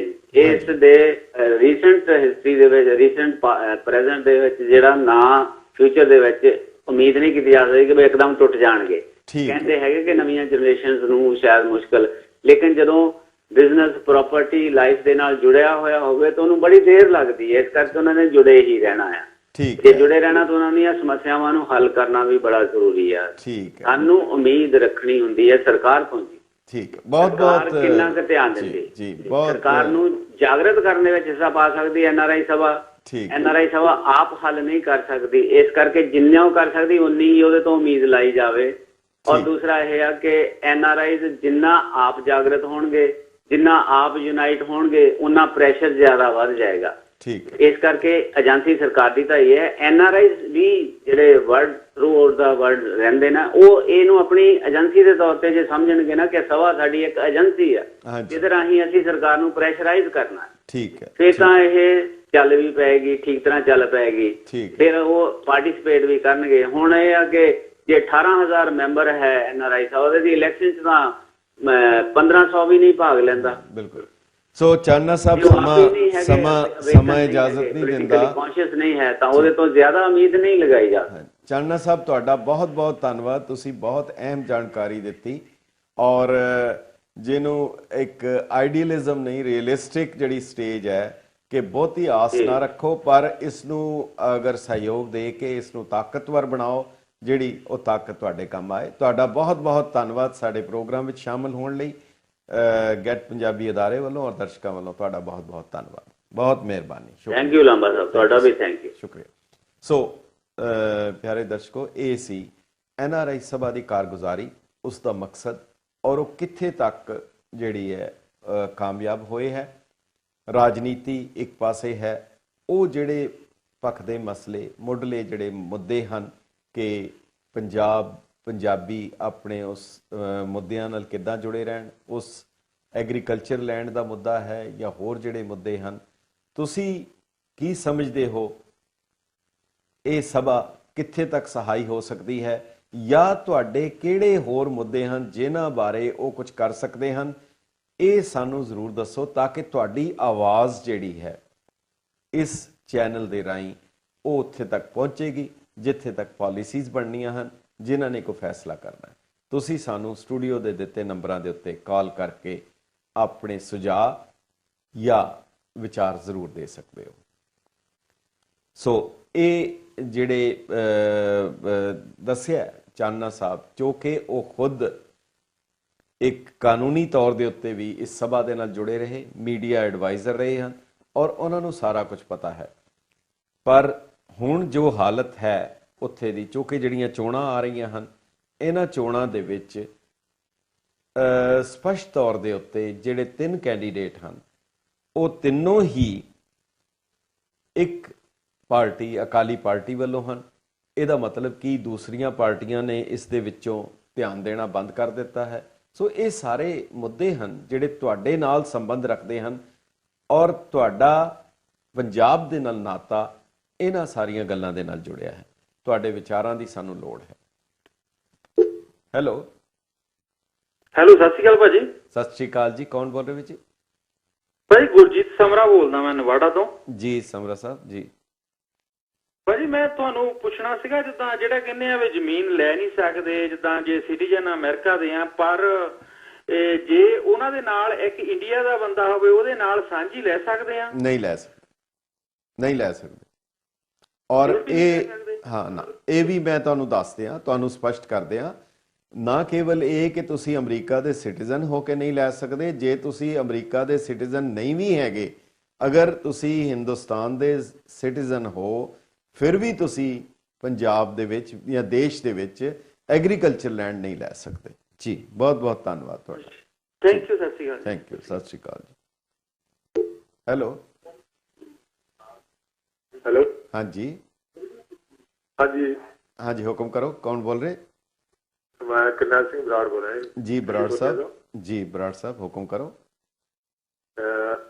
ਹਾਂਜੀ, ਆਪਣਾ ਲਾਂਬਾ ਸਾਹਿਬ ਜੀ ਹਾਂ, ਮੈਂ ਸੁਣ ਰਿਹਾ। ਹਾਂਜੀ ਹਾਂਜੀ, ਆਪਣੀ ਪ੍ਰੋਬਲਮ ਹੈਗੀ। ਹੈਲੋ, ਹਾਂਜੀ ਹਾਂਜੀ, ਦੱਸੋ, ਹੁਕਮ ਕਰੋ। ਹਾਂਜੀ ਹਾਂਜੀ, ਇੱਕ ਤਾਂ ਆਪਣੀ ਪ੍ਰੋਬਲਮ ਜਿਹੜੀ ਹੈ ਨਾ ਕਿ ਜਿਹੜੇ ਬੰਦੇ ਪੋਲੀਟੀਕਲ ਸੈਕਟਰ ਉਹਦਾ ਪਾਸਪੋਰਟ ਦੀ ਪ੍ਰੋਬਲਮ, ਹਾਂਜੀ, ਉਹ ਤੋਂ ਇਹ ਜਾ ਰਹੀ ਹੈ ਨਾ, ਕੋਈ ਲੇਕਿਨ ਹਾਲ ਤੱਕ ਹੱਲ ਨਹੀਂ ਹੋਈ ਹੈ। ਜੀ ਹਾਂਜੀ ਠੀਕ। ਅੱਛਾ, ਦੂਸਰਾ ਇੱਕ ਜਦੋਂ ਆਪਾਂ ਸਰੈਂਡਰ ਕਰਦੇ ਆਪਣਾ ਪਾਸਪੋਰਟ, ਹਾਂਜੀ, ਸਰਟੀਫਿਕੇਟ ਲੈਂਦੇ ਆ ਜੀ, ਉਹਨਾਂ ਨੂੰ ਪਾਸਪੋਰਟ ਜੋ ਬਣਾਉਣੇ ਉਦੋਂ ਫੀਸ ਦਿੱਤੀ ਹੈ, ਉਸ ਤੋਂ ਬਾਅਦ $175 ਲੈ ਰਹੇ ਇਹ ਕਾਹਦੇ ਵਾਸਤੇ? ਉਹਨਾਂ ਦਾ ਡਾਕੂਮੈਂਟ ਆ, ਉਹਦਾ ਕੈਂਸਲ ਕਰਨਾ, ਸਿਰਫ ਕੈਂਸਲ ਦੀ ਮੋਹਰ ਲਾਉਣ ਦੇ $175 ਲੈ ਰਹੇ। This is very sad. ਹਾਂ, ਨਹੀਂ ਦੇਖੋ, ਇਹਦੇ ਵਿੱਚ ਜਿਹੜਾ ਕਾਨੂੰਨ ਹੁੰਦਾ ਹੈ, ਮੈਂ ਬਰਾੜ ਸਾਹਿਬ ਤੁਹਾਨੂੰ ਅਰਜ਼ ਕਰਾਂ, ਇਹ ਫੀਸ ਕਿੰਨੀ ਰੱਖਣੀ ਹੈ, ਜਿਵੇਂ ਕੋਈ ਵੀਜ਼ਾ ਫੀਸ ਹੈ ਜਾਂ ਉਹ ਕਾਰਡ ਦੇਣ ਦੀ ਫੀਸ ਹੈ, ਇਹ ਸਰਕਾਰ ਦੇ ਆਪਣਾ ਨਿਰਣਾ ਹੈ। ਇਹਦੇ 'ਚ ਕੋਈ ਹੋਰ ਕੋਈ ਇਹਦੇ 'ਚ ਦਖਲ ਨਹੀਂ ਕਰ ਸਕਦਾ। ਹੁਣ ਉਹ ਜਾਇਜ਼ ਹੈ ਜਾਂ ਨਾਜਾਇਜ਼ ਹੈ, ਇਹ ਵੀ ਨਿਰਣਾ ਕਰਨਾ ਸਰਕਾਰ ਦਾ ਕੰਮ ਹੈ। ਅਸੀਂ ਉਹਦੇ ਤੇ ਕੋਈ ਨਿਰਣਾ ਨਹੀਂ ਦੇ ਸਕਦੇ। ਜੀ ਨਹੀਂ, ਲਾਂਬਾ ਸਾਹਿਬ ਪੁਆਇੰਟ ਤਾਂ ਆਪਣਾ ਲਿਆ ਜਾ ਸਕਦਾ, ਅਸੀਂ ਜ਼ਰੂਰ ਲਵਾਂਗੇ। ਤੁਹਾਡੀ ਗੱਲ ਜਿਹੜੀ ਹੈ, ਪਹਿਲਾਂ ਇਹਨਾਂ 20 ਰੱਖੇ ਹੋਏ ਸੀ ਜੀ, ਅਸੀਂ ਤੁਹਾਡੀ ਗੱਲ ਜੀ ਉਸ ਤੋਂ ਬਾਅਦ ਉਹ 175 ਡਾਲਰ ਰਹਿੰਦੇ ਨੇ। ਬਿਲਕੁਲ ਬਿਲਕੁਲ, ਤੁਸੀਂ ਜਿਹੜੀ ਗੱਲ ਕਰ ਰਹੇ ਹੋ ਬਹੁਤ ਕਿ 20 ਤੋਂ ਅਗਰ 175 ਕਰ ਦਿੱਤੇ ਹੈ। ਅਸੀਂ ਵੇਖਿਆ ਕਿ ਭਾਸ਼ਾ ਵਿਭਾਗ ਨੇ ਵੀ ਕੋਈ ਕਿਤਾਬਾਂ ਛਾਪੀਆਂ, ਉਹਦੀ ਪਹਿਲੀ ਜਿਹੜੀ ਸੀ ਉਹਦੀ ਕੀਮਤ 4 ਰੁਪਏ 75 ਪੈਸੇ ਸੀ ਤੇ ਹੁਣ ਜਿਹੜੀ ਨਵੀਂ ਛਾਪੀ ਉਹਦੀ 375 ਰੁਪਏ ਹੈ। ਸੋ ਸਰਕਾਰ ਗਵਰਨਮੈਂਟ ਦਾ ਮਤਲਬ ਹੈ ਜਿਹੜੀ ਮਿੰਟ ਮਿੰਟ ਤੇ ਗੌਰ ਕਰੇ। ਇੱਕ ਬ੍ਰੇਕ ਦੇ ਬਾਅਦ ਅਸੀਂ ਮੁੜ ਹਾਜ਼ਰ ਹੁੰਦੇ ਹਾਂ।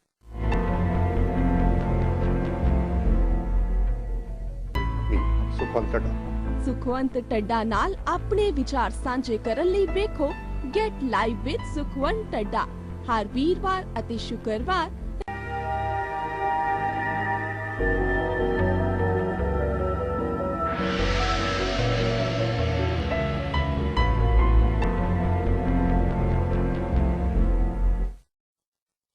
ਗੈਟ ਪੰਜਾਬੀ ਦੇ ਦਾਨਿਸ਼ਵਰ ਦਰਸ਼ਕ ਤੇ ਸੂਝਵਾਨ ਸਰੋਤੇ ਜਣੋ, ਬ੍ਰੇਕ ਦੇ ਬਾਅਦ ਤੁਹਾਡਾ ਨਿੱਘਾ ਸਵਾਗਤ ਹੈ।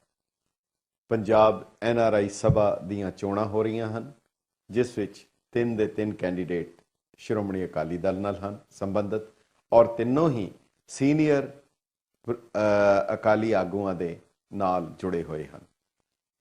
ਇਸ ਹਾਲਤ ਵਿੱਚ ਇਹ ਇੱਕ ਸਭਾ ਜਿਸ ਦਾ ਸਰੂਪ ਕਿਹੋ ਜਿਹਾ ਹੋਏਗਾ, ਚੋਣਾਂ ਤੋਂ ਬਾਅਦ ਕਿਸ ਤਰ੍ਹਾਂ ਦਾ ਹੋਏਗਾ, ਉਹ ਇੱਕ ਵੱਖਰੀ ਗੱਲ ਹੈ। ਪਰ ਕੋਈ ਵੀ ਜਿਹੜਾ ਵੀ ਪਾਰਟੀ ਆਏ, ਜਿਹੜੀ ਵੀ ਧਿਰ ਜਿੱਤੇ, ਸਾਡੇ ਪੰਜਾਬੀਆਂ ਦੇ ਮਸਲੇ ਪੰਜਾਬ ਨਾਲ ਜੁੜੇ ਹਨ। ਪੰਜਾਬ ਦੀ ਧਰਤੀ ਤੋਂ ਆਉਣ ਦੇ ਨਾਲ ਇੱਥੇ ਪਹੁੰਚ ਜਾਣ ਦੇ ਬਾਵਜੂਦ ਸਾਡੇ ਰਿਸ਼ਤੇ, ਸਾਡੇ ਮਸਲੇ, ਸਾਡੀਆਂ ਜਾਇਦਾਦਾਂ ਔਰ ਜਿਹੜੀਆਂ ਇਨਵੈਸਟਮੈਂਟਸ ਔਰ ਜਿਹੜੀਆਂ ਅੱਗੋਂ ਵੀ ਕਿਹਾ ਜਾ ਰਿਹਾ ਹੈ ਕਿ ਤੁਸੀਂ ਉਸ ਦੇ ਵਿੱਚ ਇਨਵੈਸਟ ਕਰੋ, ਉਹਦੇ ਵਿੱਚ ਜਿਹੜੀਆਂ ਦਿੱਕਤਾਂ ਹਨ, ਜਿਹਦਾ ਕੁਝ ਜ਼ਿਕਰ ਅਸੀਂ ਕੀਤਾ ਸੀ ਬਹੁਤ ਸੰਖੇਪ ਵਿੱਚ। ਤੁਸੀਂ ਸਾਨੂੰ ਆਪਣੀ ਰਾਏ ਦਿਓ ਤਾਂ ਕਿ ਇਹ ਆਵਾਜ਼ ਤੁਹਾਡੇ ਸੁਝਾਅ, ਤੁਹਾਡੀ ਰਾਏ ਅਸੀਂ ਬਹੁਤ ਹੀ ਪ੍ਰਭਾਵਸ਼ਾਲੀ ਤਰੀਕੇ ਦੇ ਨਾਲ, ਕਾਨੂੰਨੀ ਤਰੀਕੇ ਦੇ ਨਾਲ ਵੀ ਉੱਥੇ ਤੱਕ ਪਹੁੰਚਾ ਸਕੀਏ।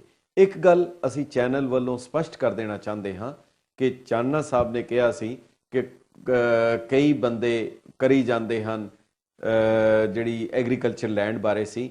ਇਹ ਸਪਸ਼ਟ ਕਰ ਦਈਏ, ਕਾਨੂੰਨ ਦੀ ਉਲੰਘਣਾ ਹੈ, ਉਸ ਦੇ 'ਚ ਕੋਈ ਰਿਆਇਤ ਨਹੀਂ ਹੋ ਸਕਦੀ ਔਰ ਉਸ ਦੇ ਨਤੀਜੇ ਗੰਭੀਰ ਹੋ ਸਕਦੇ ਹਨ। ਸੋ ਐਸੀ ਕੋਈ ਗੱਲ ਨਾ ਕੀਤੀ ਜਾਏ ਜਿਹੜੀ ਕਿ ਕਾਨੂੰਨ ਦੀ ਕਿਸੇ ਕਿਸਮ ਨਾਲ ਵੀ ਵਾਇਲੇਸ਼ਨ ਹੋਏ। ਸੋ ਤੁਹਾਡੇ ਸੁਝਾਅ ਅਸੀਂ ਲੈਣੇ। ਹੈਲੋ ਹਾਂਜੀ, ਹੈਲੋ ਨੰਬਰ। ਸਤਿ ਸ੍ਰੀ ਅਕਾਲ। ਸਤਿ ਸ੍ਰੀ ਅਕਾਲ ਜੀ, ਸਤਿ ਸ੍ਰੀ ਅਕਾਲ। ਕੌਣ ਬੋਲ ਰਹੇ ਜੀ? ਮੈਂ ਸੁੱਚਾ ਸਿੰਘ ਬੋਲਦਾ ਜੋਬਾ ਸਿਟੀ ਤੋਂ। ਹਾਂਜੀ ਹਾਂਜੀ ਹਾਂਜੀ, ਜੀ ਆਇਆਂ ਨੂੰ, ਹੁਕਮ ਕਰੋ। NRI ਦਾ ਪ੍ਰੋਗਰਾਮ ਚੱਲ ਰਿਹਾ ਸੀਗਾ ਜੀ। ਇਹਦੇ ਵਿੱਚ ਇਹ ਦੱਸਿਆ ਗਿਆ ਵੀ NRI ਜ਼ਮੀਨ ਨਹੀਂ ਖਰੀਦ ਸਕਦੇ ਪੰਜਾਬ ਜਾ ਕੇ। ਹਾਂਜੀ, ਐਗਰੀਕਲਚਰ ਲੈਂਡ ਜੀ, ਪਰ ਵੇਚ ਸਕਦੇ ਆ। ਇਦਾਂ ਹੈ ਜੀ, ਮੈਂ ਤੁਹਾਨੂੰ ਬੇਨਤੀ ਕਰਦੇ ਹਾਂ ਕਿ ਨਵੀਂ ਇਹ ਸ਼ੁਰੂ ਦਾ ਕਾਨੂੰਨ ਹੈ ਔਰ ਕਿਸੇ ਵੇਲੇ ਵੀ ਦਿੱਕਤ ਆ ਸਕਦੀ ਹੈ ਕਿ ਤੁਸੀਂ ਲਈ ਕਿੱਦਾਂ, ਖਰੀਦੀ ਕਿੱਦਾਂ। ਇਹ ਬਹੁਤ ਗੰਭੀਰ ਹੈ ਔਰ ਉਸ ਦੀ ਦਿੱਕਤ ਆ ਸਕਦੀ ਹੈ। ਇਸ ਕਰਕੇ ਮੈਨੂੰ ਜਾਪਦਾ ਹੈ ਕਿ ਇਹ ਮਸਲਾ ਐਸਾ ਹੈ ਜਿਹੜਾ ਤੁਹਾਨੂੰ ਸਾਰੇ ਪੰਜਾਬੀਆਂ ਨੂੰ ਖਾਸ ਕਰਕੇ ਕਾਫੀ ਗੰਭੀਰਤਾ ਦੇ ਨਾਲ ਇਹਦਾ ਸਾਹਮਣਾ ਕਰਨਾ ਪੈ ਸਕਦਾ ਹੈ ਆਉਣ ਵਾਲੇ ਸਮੇਂ 'ਚ। ਅਸੀਂ ਇਸ ਦੇ ਉੱਤੇ ਇੱਕ ਖਾਸ ਪ੍ਰੋਗਰਾਮ, ਜਿਹੜੇ ਸਾਡੇ ਉੱਥੇ ਐਕਸਪਰਟ ਹੋਣਗੇ, ਉਹਨਾਂ ਨੂੰ ਲੈ ਕੇ ਤੇ ਤੁਹਾਡੇ ਸਾਰੇ ਸਵਾਲਾਂ ਦੇ ਜਵਾਬ ਦੇਵਾਂਗੇ। ਪਰ ਜਦ ਖਰੀਦ ਹੀ ਨਹੀਂ ਸਕਦਾ, ਜੇ ਵੇਚਣ ਜਾਏਗਾ ਤੇ ਇਹ ਸਵਾਲ ਉੱਠ ਸਕਦਾ ਹੈ ਕਿ ਤੁਸੀਂ ਖਰੀਦੀ ਕਿੱਦਾਂ ਸੀ। ਹਾਂ, ਜੇ ਇਨਹੈਰਿਟ ਕੀਤੀ ਹੈ, ਜੱਦੀ ਜਾਇਦਾਦ ਹੁੰਦੀ ਹੈ, ਚੱਲੀ ਆਉਂਦੀ ਹੈ ਪਿੱਛੋਂ। ਜੀ, ਮੈਂ ਉਹਦੇ ਬਾਰੇ ਦੱਸਦੇ ਹਾਂ ਕਿ ਜਿਹੜੀ ਜੱਦੀ ਜਾਇਦਾਦ ਚੱਲ ਰਹੀ ਹੈ ਉਹਦੇ ਲਈ ਵੀ ਹੋਲਡਿੰਗ ਲਾਇਸੈਂਸ ਚਾਹੀਦਾ ਹੈ ਰਿਜ਼ਰਵ ਬੈਂਕ ਆਫ ਇੰਡੀਆ ਤੋਂ। ਉਸ ਨੂੰ ਰੱਖਣ ਲਈ ਵੀ ਇੱਕ ਲਾਇਸੈਂਸ ਮਿਲਦਾ ਹੈ। ਪਰ ਇਹ ਸਾਰਾ ਤੁਹਾਨੂੰ ਅਸੀਂ ਵੇਰਵੇ ਸਹਿਤ ਵੱਖਰੇ ਪ੍ਰੋਗਰਾਮ ਵਿੱਚ ਜਿਹੜੇ ਜ਼ਮੀਨ ਦੇ ਬਾਰੇ ਅਸੀਂ ਕਰਾਂਗੇ। ਜੀ, ਬਹੁਤ ਬਹੁਤ ਮਿਹਰਬਾਨੀ। ਬਹੁਤ ਬਹੁਤ ਮਿਹਰਬਾਨੀ। Thank you. Sat Sri Akal. Hello ਹਾਂਜੀ, ਤੁਸੀਂ ਲਾਈਨ ਤੇ ਹੋ? ਹਾਂਜੀ ਹਾਂਜੀ ਹਾਂਜੀ, ਦੱਸੋ, ਹੁਕਮ ਕਰੋ। ਬਸ ਹੈਲੋ ਹਾਂਜੀ ਹਾਂਜੀ, ਹੁਕਮ ਕਰੋ, ਕੀ ਕਹਿਣਾ ਚਾਹੁੰਦੇ ਹੋ? ਹਾਂਜੀ ਲਾਮਾ ਸਾਹਿਬ, ਤੁਸੀਂ ਕਹਿ ਰਹੇ ਹੋ ਬਾਰ-ਬਾਰ ਕਿ ਸਾਨੂੰ ਜਿਹੜਾ ਵੀ ਪੁਆਇੰਟ ਹੈ ਤਾਂ ਦੱਸੋ, ਅਸੀਂ ਤੁਹਾਡੀ ਜਿਹੜੀ ਰਾਏ ਹੈ ਸਾਨੂੰ ਲੈ ਦਿਓ, ਉਹ ਅਸੀਂ ਸਾਡੇ ਚੈਨਲ ਦੇ ਰਾਹੀਂ ਅੱਗੇ ਭੇਜਾਂਗੇ ਜੀ। ਤੁਹਾਨੂੰ ਮੈਂ ਪ੍ਰੋਬਲਮ ਦੱਸੀ ਕਿ ਚਾਰਜ ਹੈ ਸਰਟੀਫਿਕੇਟ ਕੈਂਸਲੇਸ਼ਨ ਆ ਰਹੀ ਹੈ, ਪਾਸਪੋਰਟ ਕੈਂਸਲ ਆ ਰਿਹਾ, ਤੁਸੀਂ ਹੁਣ ਬਾਹਰ ਭੇਜਣਗੇ ਇੱਥੇ ਆਪਣੇ ਆਪ ਫੈਸਲਾ ਕਰਨਾ। ਨਹੀਂ, ਮੈਂ ਫੈਸਲਾ ਨਹੀਂ ਕੀਤਾ, ਮੈਂ ਬਿਲਕੁਲ ਨਹੀਂ ਕਰ ਸਕਦਾ। ਮੈਂ ਤੁਹਾਨੂੰ ਦੱਸ ਰਿਹਾ ਕਿਤਾਬਾਂ ਦੀ ਕੀਮਤ ਵੱਧਦੀ ਹੈ, ਖਾਣਾ ਵੱਧਦੀ ਹੈ ਜੀ, ਰਿਪਲਾਈ ਨਹੀਂ, ਮੈਂ ਇਹ ਕਹਿ ਰਿਹਾ ਸਾਤੋਂ ਰਹਿ ਮੰਦੀ ਹੈ, ਸਾਤੋਂ ਪੈਡ ਮੰਗਿਆ, ਤੁਹਾਨੂੰ ਪੈਡ ਦਿੱਤਾ ਹੈ। ਬਿਲਕੁਲ ਤੁਹਾਡੀ ਰਾਏ ਬਿਲਕੁਲ ਸਹੀ ਹੈ ਕਿ ਅਗਰ ਸਰਕਾਰ ਨੇ ਇੱਕ ਇਲੌਜੀਕਲ ਤਰੀਕੇ ਦੇ ਨਾਲ, ਜਿਹਦਾ ਕੋਈ ਪੈਮਾਨਾ ਨਹੀਂ ਹੈ, ਅਗਰ ਵਧਾਇਆ ਹੈ, ਤੁਹਾਡੀ ਆਵਾਜ਼ ਉੱਥੇ ਤੱਕ ਪਹੁੰਚ ਗਈ, ਫਿਰ ਵੀ ਅਸੀਂ ਇਸ ਮਸਲੇ ਨੂੰ, ਮੈਂ ਬੇਨਤੀ ਕਰ ਰਿਹਾ ਕਿ ਜਿਹੜੇ ਸੰਬੰਧਿਤ ਅਧਿਕਾਰੀ ਹੈ ਉਹਨਾਂ ਤੱਕ ਇਹ ਪਹੁੰਚਾਵਾਂਗੇ ਔਰ ਉਹਨਾਂ ਦੇ ਨਾਲ ਹੋ ਸਕਦਾ ਉਹਨਾਂ ਨਾਲ ਤੁਹਾਡੇ ਰੂਬਰੂ ਵੀ ਕੀਤਾ ਜਾਏ ਤਾਂ ਕਿ ਉਹ ਤੁਹਾਡੇ ਵਿਚਾਰਾਂ ਨੂੰ ਜਾਣ ਸਕਣ ਔਰ ਆਪਣਾ ਨਿਰਣੇ ਦੇ ਸਕਣ। ਅਸੀਂ ਜ਼ਰੂਰ ਕੋਸ਼ਿਸ਼ ਕਰਾਂਗੇ। ਬਹੁਤ ਬਹੁਤ ਧੰਨਵਾਦ। ਹੈਲੋ, ਹਾਂਜੀ, ਤੁਸੀਂ ਟੀਵੀ ਦੀ ਆਵਾਜ਼ ਬੰਦ ਕਰਕੇ ਅਗਰ ਗੱਲ ਕਰੋ ਤੇ। ਹੈਲੋ, ਹਾਂਜੀ ਹਾਂਜੀ, ਹੁਕਮ ਕਰੋ ਜੀ। ਕੌਣ ਬੋਲ ਰਿਹਾ? ਮੈਂ ਹਰਜਿੰਦਰ ਸਿੰਘ ਦੁੱਗਲ ਨਿਊਯਾਰਕ ਤੋਂ ਬੋਲ ਰਿਹਾ ਜੀ। ਹਾਂਜੀ ਦੁੱਗਲ ਸਾਹਿਬ। ਹਾਂਜੀ, ਮੈਂ ਹਰਜਿੰਦਰ ਸਿੰਘ ਦੁੱਗਲ ਨਿਊਯਾਰਕ ਤੋਂ ਬੋਲ ਰਿਹਾ ਜੀ। ਤੇ ਮੇਰਾ ਸਵਾਲ ਹੈਗਾ ਕਿ ਐਨਆਰਆਈ ਜਿਹੜੇ ਬਣੀ ਹੈ ਸੰਸਥਾ, ਮੇਰੀ ਕੋਈ ਟਾਈਮ ਸ਼ੇਅਰਿੰਗ ਪੰਜਾਬ ਟੂਰਿਜ਼ਮ ਦੇ ਉੱਤੇ ਟਾਈਮ ਸ਼ੇਅਰਿੰਗ ਲਿਆ ਸੀ, ਸ਼ੇਅਰ ਦੇ 30 ਸਾਲ ਪਹਿਲੇ। ਉਹਨਾਂ ਨੇ ਵਿੱਚ ਪ੍ਰੋਮਿਸ ਕੀਤਾ ਸੀ ਕਿ ਜਦ ਅਸੀਂ ਪੰਜਾਬ ਆਵਾਂਗੇ ਜਾਂ ਪੰਜਾਬ ਘੁੰਮਣ ਆਵਾਂਗੇ, ਤੁਹਾਨੂੰ ਅਕੋਮੋਡੇਸ਼ਨ ਬੜੇ ਕੰਪੀਟੀਟਿਵ ਰੇਟ ਤੇ 100 ਰੁਪਏ ਦੇ ਪਰ ਡੇ ਦੇ ਸਾਨੂੰ ਦੇਣਗੇ ਜੀ। 25-30 ਸਾਲ ਮੈਂ ਜਾ ਰਿਹਾ ਪੰਜਾਬ ਔਰ ਮੈਨੂੰ ਕਦੀ ਵੀ ਉਹਨਾਂ ਨੇ ਨਹੀਂ ਕਿਹਾ। ਫਿਰ ਲਾਸਟ ਈਅਰ ਮੈਂ I went to this tourism department ਜੀ। ਉਹਨਾਂ ਨੇ ਕੁਛ ਨਹੀਂ, ਰਿਕਾਰਡ ਹੀ ਨਹੀਂ ਗਾ, ਆਰਗੇਨਾਈਜੇਸ਼ਨ ਫੇਲ ਹੋ ਗਈ ਹੈ, ਮਤਲਬ ਕੋਈ ਸਹੀ ਅਸਰ ਨਹੀਂ ਮਿਲਿਆ। ਚੰਡੀਗੜ੍ਹ ਜਾਣ ਦਾ ਕਿਰਾਇਆ ਵੀ ਮੇਰਾ ਪੂਰਾ ਨਹੀਂ ਹੋਇਆ। ਲੇਕਿਨ ਮੈਂ ਦੱਸਣਾ ਚਾਹੁੰਦਾ ਕਿ ਕੀ ਕਰ ਰਿਹਾ ਪੰਜਾਬ ਗਵਰਨਮੈਂਟ, ਜੋ ਪ੍ਰੋਮਿਸ ਕੀਤਾ ਸੀ 30 ਸਾਲ ਪਹਿਲੇ, ਉਹ ਇੱਥੇ ਬਿਲਕੁਲ ਹੈ ਨਹੀਂ। ਉਹਨਾਂ ਨੂੰ ਜ਼ਿਲ੍ਹੇ ਵਿੱਚ ਜਾਣਾ, ਉੱਥੇ ਕਹਿੰਦੇ ਅਕੋਮੋਡੇਸ਼ਨ ਹੈ ਨਹੀਂ। ਬਹੁਤ ਚੰਡੀਗੜ੍ਹ ਗਿਆ, ਉਹਨਾਂ ਕਹਿੰਦੇ ਕੰਪਨੀ ਰਿਲੇਸ਼ਨ ਫੇਲ ਹੋ ਗਈ। ਇਹ ਤੁਹਾਡੀ ਗੱਲ ਬੜੀ ਗੰਭੀਰ ਹੈ। ਅਗਰ ਸਰਕਾਰ ਕਿਸੇ ਇੱਕ ਵਿਅਕਤੀ ਦੇ ਤਰ੍ਹਾਂ ਨਹੀਂ ਕਹਿ ਸਕਦੀ ਕਿ ਉਹਨੂੰ ਕਿਹਾ ਕਿ ਮੈਂ ਇਹ ਨਹੀਂ ਕਹਿ ਸਕਦੀ ਕਿ ਮੈਂ ਮੁੱਕਰ ਗਿਆ ਹਾਂ ਜਾਂ ਮੈਂ ਨਹੀਂ ਦੇ ਸਕਦਾ। ਸਰਕਾਰ ਕਾਦੀ, ਅਗਰ ਸਰਕਾਰ ਹੋ ਕੇ ਅਗਰ ਇਸ ਤਰ੍ਹਾਂ ਦੀ ਹੈ, ਇਹ ਤੁਹਾਡਾ ਇਲਜ਼ਾਮ ਬਹੁਤ ਗੰਭੀਰ ਹੈ। ਤੁਸੀਂ ਇਸ ਦਾ ਵੇਰਵਾ ਜ਼ਰੂਰ NRI ਸਭਾ ਨੂੰ ਭੇਜੋ ਔਰ ਉਸ ਦੀ ਕਾਪੀ ਸਾਨੂੰ ਵੀ ਭੇਜੋ। ਅਸੀਂ ਉਸ ਦੇ ਉੱਤੇ ਜ਼ਰੂਰ ਜੋ ਆਪਣੇ ਵਿਚਾਰ ਔਰ ਉਹਨਾਂ ਤੱਕ ਆਪਣਾ ਨੋਟਿੰਗ ਵੀ ਦਿਵਾਉਣ ਦੀ ਕੋਸ਼ਿਸ਼ ਕਰਾਂਗੇ। ਬਹੁਤ ਬਹੁਤ ਧੰਨਵਾਦ। ਹੈਲੋ ਹੈਲੋ ਹੈਲੋ, ਹਾਂਜੀ, ਲਾਂਬਾ ਸਾਹਿਬ ਨਾਲ ਗੱਲ ਕਰਿਓ ਜੀ। ਮੈਂ ਬੋਲ ਰਿਹਾ ਜੀ। ਹਾਂਜੀ ਸਰ ਜੀ, ਤੁਸੀਂ ਆ ਗੱਲ ਕੀਤੀ ਨਾ ਵੀ NRI ਬੰਦਾ ਜਿਹੜਾ ਆ ਜੀ ਪੰਜਾਬ ਦੇ ਵਿੱਚ ਜ਼ਮੀਨ ਨਹੀਂ ਖਰੀਦ ਸਕਦਾ, ਸਹੀ ਗੱਲ? ਮੈਂ ਦੋਨੋਂ ਹੱਥ ਖੜਾ ਕਰਕੇ ਕਹਿ ਰਿਹਾ ਜੀ, ਬਿਲਕੁਲ ਸਹੀ ਗੱਲ। ਨਹੀਂ ਲੈ ਸਕਦਾ, ਬਿਲਕੁਲ ਨਹੀਂ ਲੈ ਸਕਦਾ, ਬਣਿਆ ਜੀ, ਬਿਲਕੁਲ ਨਹੀਂ ਲੈ ਸਕਦਾ। ਹਾਂਜੀ, ਇਹ ਕੋਈ ਭੁਲੇਖਾ ਨਾ ਰੱਖਿਆ ਜਾਏ, ਨਹੀਂ ਲੈ ਸਕਦਾ। ਐਗਰੀਕਲਚਰ ਜ਼ਮੀਨ ਨਹੀਂ ਖਰੀਦ ਸਕਦਾ ਜਿਹੜਾ ਵਿਦੇਸ਼ ਵਿੱਚ ਰਹਿ ਰਿਹਾ ਹੈਗਾ ਜੀ। ਹਾਂਜੀ, ਬਹੁਤ ਮਿਹਰਬਾਨੀ ਤੁਹਾਡੀ, ਸ਼ੁਕਰੀਆ। ਹਾਂਜੀ, ਸੋ ਇਹ ਸਾਨੂੰ ਜਾਪਦਾ ਹੈ ਕਿ ਇਹ ਮਸਲੇ ਬਹੁਤ ਗੰਭੀਰ ਹੈ, ਜਿਹੜੇ ਕਈ ਦਫਾ ਅਸੀਂ ਕਦੀ ਸਾਡੇ ਚਿੱਤ ਚੇਤੇ ਵੀ ਨਹੀਂ ਹੁੰਦੇ ਔਰ ਜੇ ਅਣਜਾਣੇ ਵਿੱਚ ਹੀ ਅਸੀਂ ਕਈ ਵਾਰ ਐਸੀਆਂ ਵਾਇਲੇਸ਼ਨਸ ਕਰ ਜਾਂਦੇ ਹਾਂ। ਸੋ ਇਹ ਸਾਰਾ ਕੁਝ ਗੰਭੀਰਤਾ ਨਾਲ ਵਿਚਾਰਨ ਦੀ ਵੀ ਲੋੜ ਹੈ। ਪਰ ਇਸ ਤੋਂ ਜਿਹੜੀ ਹੈਰਾਨੀ ਇਸ ਗੱਲ ਦੀ ਨਹੀਂ ਹੈ ਕਿ ਕਾਨੂੰਨ ਇਸ ਤਰ੍ਹਾਂ ਦਾ ਕਿਉਂ ਬਣਿਆ ਹੈ। ਹੈਰਾਨੀ ਤਾਂ ਇਸ ਗੱਲ ਦੀ ਹੈ ਕਿ ਸਾਡੇ ਜਿਹੜੇ ਆਗੂ ਹਨ, ਜਿਨ੍ਹਾਂ 'ਚ ਪੜ੍ਹੇ ਲਿਖੇ ਵੀ ਹਨ, ਕਦੀ ਉਹ ਇਸ ਬਾਰੇ ਕਿਉਂ ਨਹੀਂ ਗੱਲ ਕਰਦੇ। ਇੱਥੇ ਹੋਰ ਸਾਰੀਆਂ ਗੱਲਾਂ ਅਸੀਂ ਕਰ ਲੈਂਦੇ ਹਾਂ, ਪਰ ਇਸ ਮਸਲੇ ਬਾਰੇ ਕਦੀ ਕਿਉਂ ਗੱਲ ਨਹੀਂ ਕੀਤੀ ਗਈ, ਇਹ ਹੈਰਾਨੀ ਦੀ ਗੱਲ ਹੈ। ਸੋ ਇੱਕ ਕਾਲ ਹੋਰ ਲੈਂਦੇ ਹਾਂ। ਹੈਲੋ ਹੈਲੋ, ਸਤਿ ਸ੍ਰੀ ਅਕਾਲ ਜੀ। ਸਤਿ ਸ੍ਰੀ ਅਕਾਲ, ਕੌਣ ਬੋਲ ਰਹੇ ਜੀ?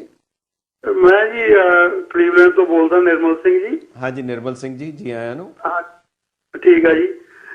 ਹੁਣੇ ਮੈਂ ਸੁਣਿਆ ਸੀ ਜੀ NRI ਦਾ ਪ੍ਰੋਗਰਾਮ ਦੇਖ ਰਿਹਾ ਸੀ ਜੀ। ਉਹ ਤਾਂ ਲਾਂਬਾ ਸਾਹਿਬ ਨਾਲ ਗੱਲ ਹੋ ਰਹੀ ਸੀ। ਮੈਂ ਬੋਲ ਰਿਹਾ ਜੀ, ਲਾਂਬਾ ਹੀ ਬੋਲ ਰਿਹਾ। ਹਾਂਜੀ ਹਾਂਜੀ, ਸਤਿ ਸ੍ਰੀ ਅਕਾਲ ਜੀ। ਸਤਿ ਸ੍ਰੀ ਅਕਾਲ ਜੀ।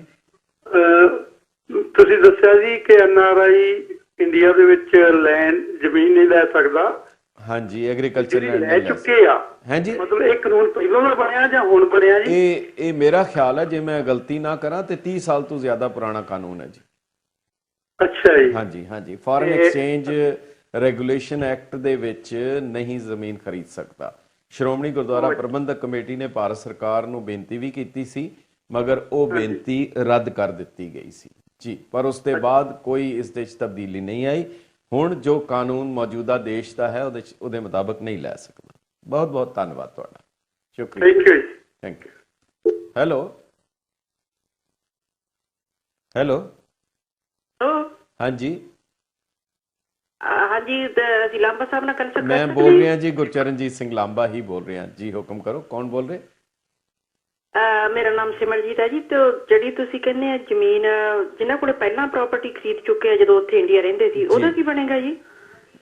ਸਰਕਾਰ ਨੇ ਕਾਨੂੰਨ ਬਣਾਏ ਹੋਏ ਹੈ, ਹੋਲਡਿੰਗ ਲਾਇਸੈਂਸ ਵੀ ਦਿੰਦੇ ਹੈ, ਪਰ ਇਸ ਦੇ ਬਾਰੇ ਅਸੀਂ ਤੁਹਾਨੂੰ ਇੱਕ ਖਾਸ ਪ੍ਰੋਗਰਾਮ ਲੈ ਕੇ ਆਵਾਂਗੇ, ਕਿਉਂਕਿ ਇਹਦੇ 'ਚ ਕਈ ਪਹਿਲੂ ਹੈ, ਕੁਝ ਵਿਰਾਸਤੀ ਹੈ ਜਿਹੜੇ ਇਨਹੈਰੀਟਿਡ ਹੈਗੀਆਂ, ਕੁਝ ਗਿਫਟ ਪ੍ਰਾਪਰਟੀਜ਼ ਹੈ ਉਹਦੇ ਵੇਚਣ ਦੇ, ਉਹ ਕਈ ਸਵਾਲ ਹੈ ਜਿਨ੍ਹਾਂ ਬਾਰੇ ਅਸੀਂ ਤੁਹਾਨੂੰ ਵਿਸਥਾਰ ਸਹਿਤ ਐਕਸਪਰਟ ਓਪੀਨੀਅਨ ਜਿਹੜਾ ਦਿਵਾਉਣ ਦੀ ਕੋਸ਼ਿਸ਼ ਕਰਾਂਗੇ ਜੀ। ਬਹੁਤ ਬਹੁਤ ਧੰਨਵਾਦ। ਸੋ ਜਿਸ ਤਰ੍ਹਾਂ ਨਜ਼ਰ ਆਉਂਦਾ ਹੈ, ਜਿਹੜਾ ਚੈਨਲ ਦਾ ਮਕਸਦ ਵੀ ਇਹੀ ਹੁੰਦਾ ਹੈ ਕਿ ਜਿਹੜੇ ਸਾਡੇ ਮਸਾਇਲ ਹੈ, ਸਭ ਤੋਂ ਪਹਿਲਾਂ ਕਿਸੇ ਮਸਲੇ ਦੇ ਹੱਲ ਲਈ ਇਹ ਜ਼ਰੂਰੀ ਹੁੰਦਾ ਹੈ ਕਿ ਸਾਨੂੰ ਇਹ ਪਤਾ ਲੱਗੇ ਕਿ ਮਸਲਾ ਹੈ ਕੀ ਹੈ, ਔਰ ਜੇਕਰ ਇਤਨਾ ਗੰਭੀਰ ਹੈ, ਜੇਕਰ ਸਾਡਾ ਤਲਕ ਜਿਹੜਾ ਜੜ ਹੈ ਅਗਰ ਉਹ ਉਸ ਦੇ ਉੱਤੇ ਪ੍ਰਭਾਵਿਤ ਹੁੰਦੀ ਹੈ, ਜਾਂ ਇਸ ਤੋਂ ਇਲਾਵਾ ਹੋਰ ਵੀ ਬਹੁਤ ਸਾਰੀਆਂ ਛੋਟੀਆਂ ਚੀਜ਼ਾਂ ਹਨ। ਉੱਥੇ ਬੈਂਕ ਅਕਾਊਂਟ ਖੋਲ੍ਹਣੇ, ਉਹਨਾਂ ਬੈਂਕਾਂ ਦੇ ਵਿੱਚ ਹੁਣੇ ਕਈ ਵਾਰ ਆਇਆ ਹੈ ਕਿ ਉਹਨਾਂ ਵਿੱਚ ਵੀ ਕਈ ਦਫਾ ਐਸੇ ਦਿੱਕਤਾਂ ਆਈਆਂ ਹਨ, ਕਈ ਕੁਝ ਹੋਇਆ ਹੈ। ਬਾਹਰ ਰਹਿੰਦੇ ਬੰਦਿਆਂ ਨੇ ਕੋਈ ਸ਼ਿਕਾਇਤ ਕੀਤੀ ਹੈ ਕਿ ਉਹਨਾਂ ਦੇ ਅਕਾਊਂਟਸ ਵਿੱਚ ਕੋਈ ਗੜਬੜ ਹੋਈ ਹੈ। ਪਰਸੋਂ ਦੀ ਖਬਰ ਹੈ ਕਿ ਜਲੰਧਰ ਦੇ ਵਿੱਚ ਇੱਕ ਬੈਂਕ ਦੇ ਵਿੱਚ, ਪੰਜਾਬ ਸਿੰਧ ਬੈਂਕ ਦੀ ਰੇੜੂ ਬ੍ਰਾਂਚ ਦੇ ਵਿੱਚ, ਉਹ ਲੋਕਰ ਸੀ, ਜਿਹੜੇ 50 ਲੋਕਰ ਟੁੱਟ ਗਏ ਹਨ, ਉਹਨਾਂ 'ਚ ਚੋਰੀ ਹੋ ਗਈ। ਹੁਣ ਇਸ ਤਰ੍ਹਾਂ ਦੇ ਬਹੁਤ ਮਸਲੇ ਹਨ ਜਿਨ੍ਹਾਂ ਬਾਰੇ ਇਹ ਸਭਾ ਘੱਟੋ ਘੱਟ ਇੱਕ ਅਦਾਰਾ ਹੈ ਜਿਹੜਾ ਤੁਹਾਡੀ ਮਦਦ ਕਰ ਸਕਦਾ ਹੈ, ਪਰ ਲੋੜ ਹੈ ਇਸ ਨੂੰ ਅਗਰ ਅਸੀਂ ਰਾਜਨੀਤਿਕ ਪੱਧਰ ਤੋਂ ਉੱਤੇ ਉੱਠ ਕੇ, ਅਗਰ ਪੋਲੀਟੀਕਲ ਲੈਵਲ ਤੋਂ ਉੱਤੇ ਉੱਠ ਕੇ ਅਗਰ ਇਸ ਨੂੰ ਆਪਣੀ ਸਾਰੇ ਪੰਜਾਬੀਆਂ ਦੀ ਸਾਂਝੀ ਸੰਸਥਾ ਬਣਾ ਕੇ ਜੇਕਰ ਅਸੀਂ ਗੱਲ ਕਰ ਸਕੀਏ, ਜੇਕਰ ਕੋਈ ਇਹਦੇ ਬਾਰੇ ਕੋਈ ਕਿਸੇ ਕਿਸਮ ਦਾ ਕੋਈ ਫੈਸਲਾ ਕਰ ਸਕੀਏ, ਨਹੀਂ ਤਾਂ ਜਿਹੜੀਆਂ ਕਾਨੂੰਨੀ ਉਲਝਣਾਂ ਹਨ ਉਹ ਕਾਫੀ ਗੰਭੀਰ ਹੁੰਦੀਆਂ ਹਨ, ਕਿਉਂਕਿ ਜਿਹੜੇ ਪੰਜਾਬੀ ਇੱਥੇ ਆ ਗਏ, ਜਿਹੜੇ ਇੱਥੇ ਵਸ ਗਏ, ਭਾਵੇਂ ਉਹ ਨਾਗਰਿਕਤਾ ਲੈਣ ਜਾਂ ਨਾ ਲੈਣ, ਉਹਨਾਂ ਨੂੰ ਉੱਥੇ ਦੇ ਕਾਨੂੰਨ ਔਰ ਇੱਥੇ ਦੇ ਕਾਨੂੰਨ, ਇਹ ਦੋਨੋਂ ਕਾਨੂੰਨ ਜਿਹੜੇ ਹੈ ਉਹਨਾਂ ਦੇ ਉੱਤੇ ਲਾਗੂ ਹੁੰਦੇ ਹਨ, ਔਰ ਕਾਨੂੰਨ ਜੋ ਹੈ ਉਸ ਦੀ ਵਾਇਲੇਸ਼ਨ ਕਿਸੇ ਕੀਮਤ ਦੇ ਉੱਤੇ ਨਹੀਂ ਹੋਣੀ ਚਾਹੀਦੀ। ਇਸ ਗੱਲ ਦਾ ਖਾਸ ਧਿਆਨ ਰੱਖਿਆ ਜਾਣਾ ਚਾਹੀਦਾ, ਨਹੀਂ ਤਾਂ ਫਿਰ ਕਿਹਾ ਜਾਂਦਾ ਹੈ ਵਟ ਇਜ਼ ਲਾ, ਕਹਿੰਦਾ ਜਿੱਥੇ ਲੱਗੇ ਉੱਥੇ ਲਾ।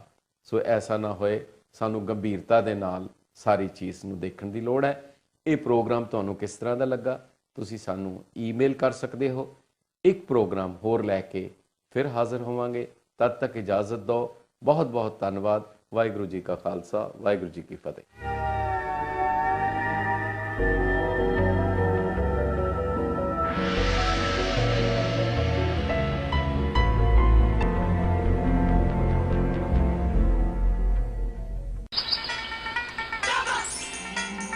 अपनी बोली अपनी पहचान।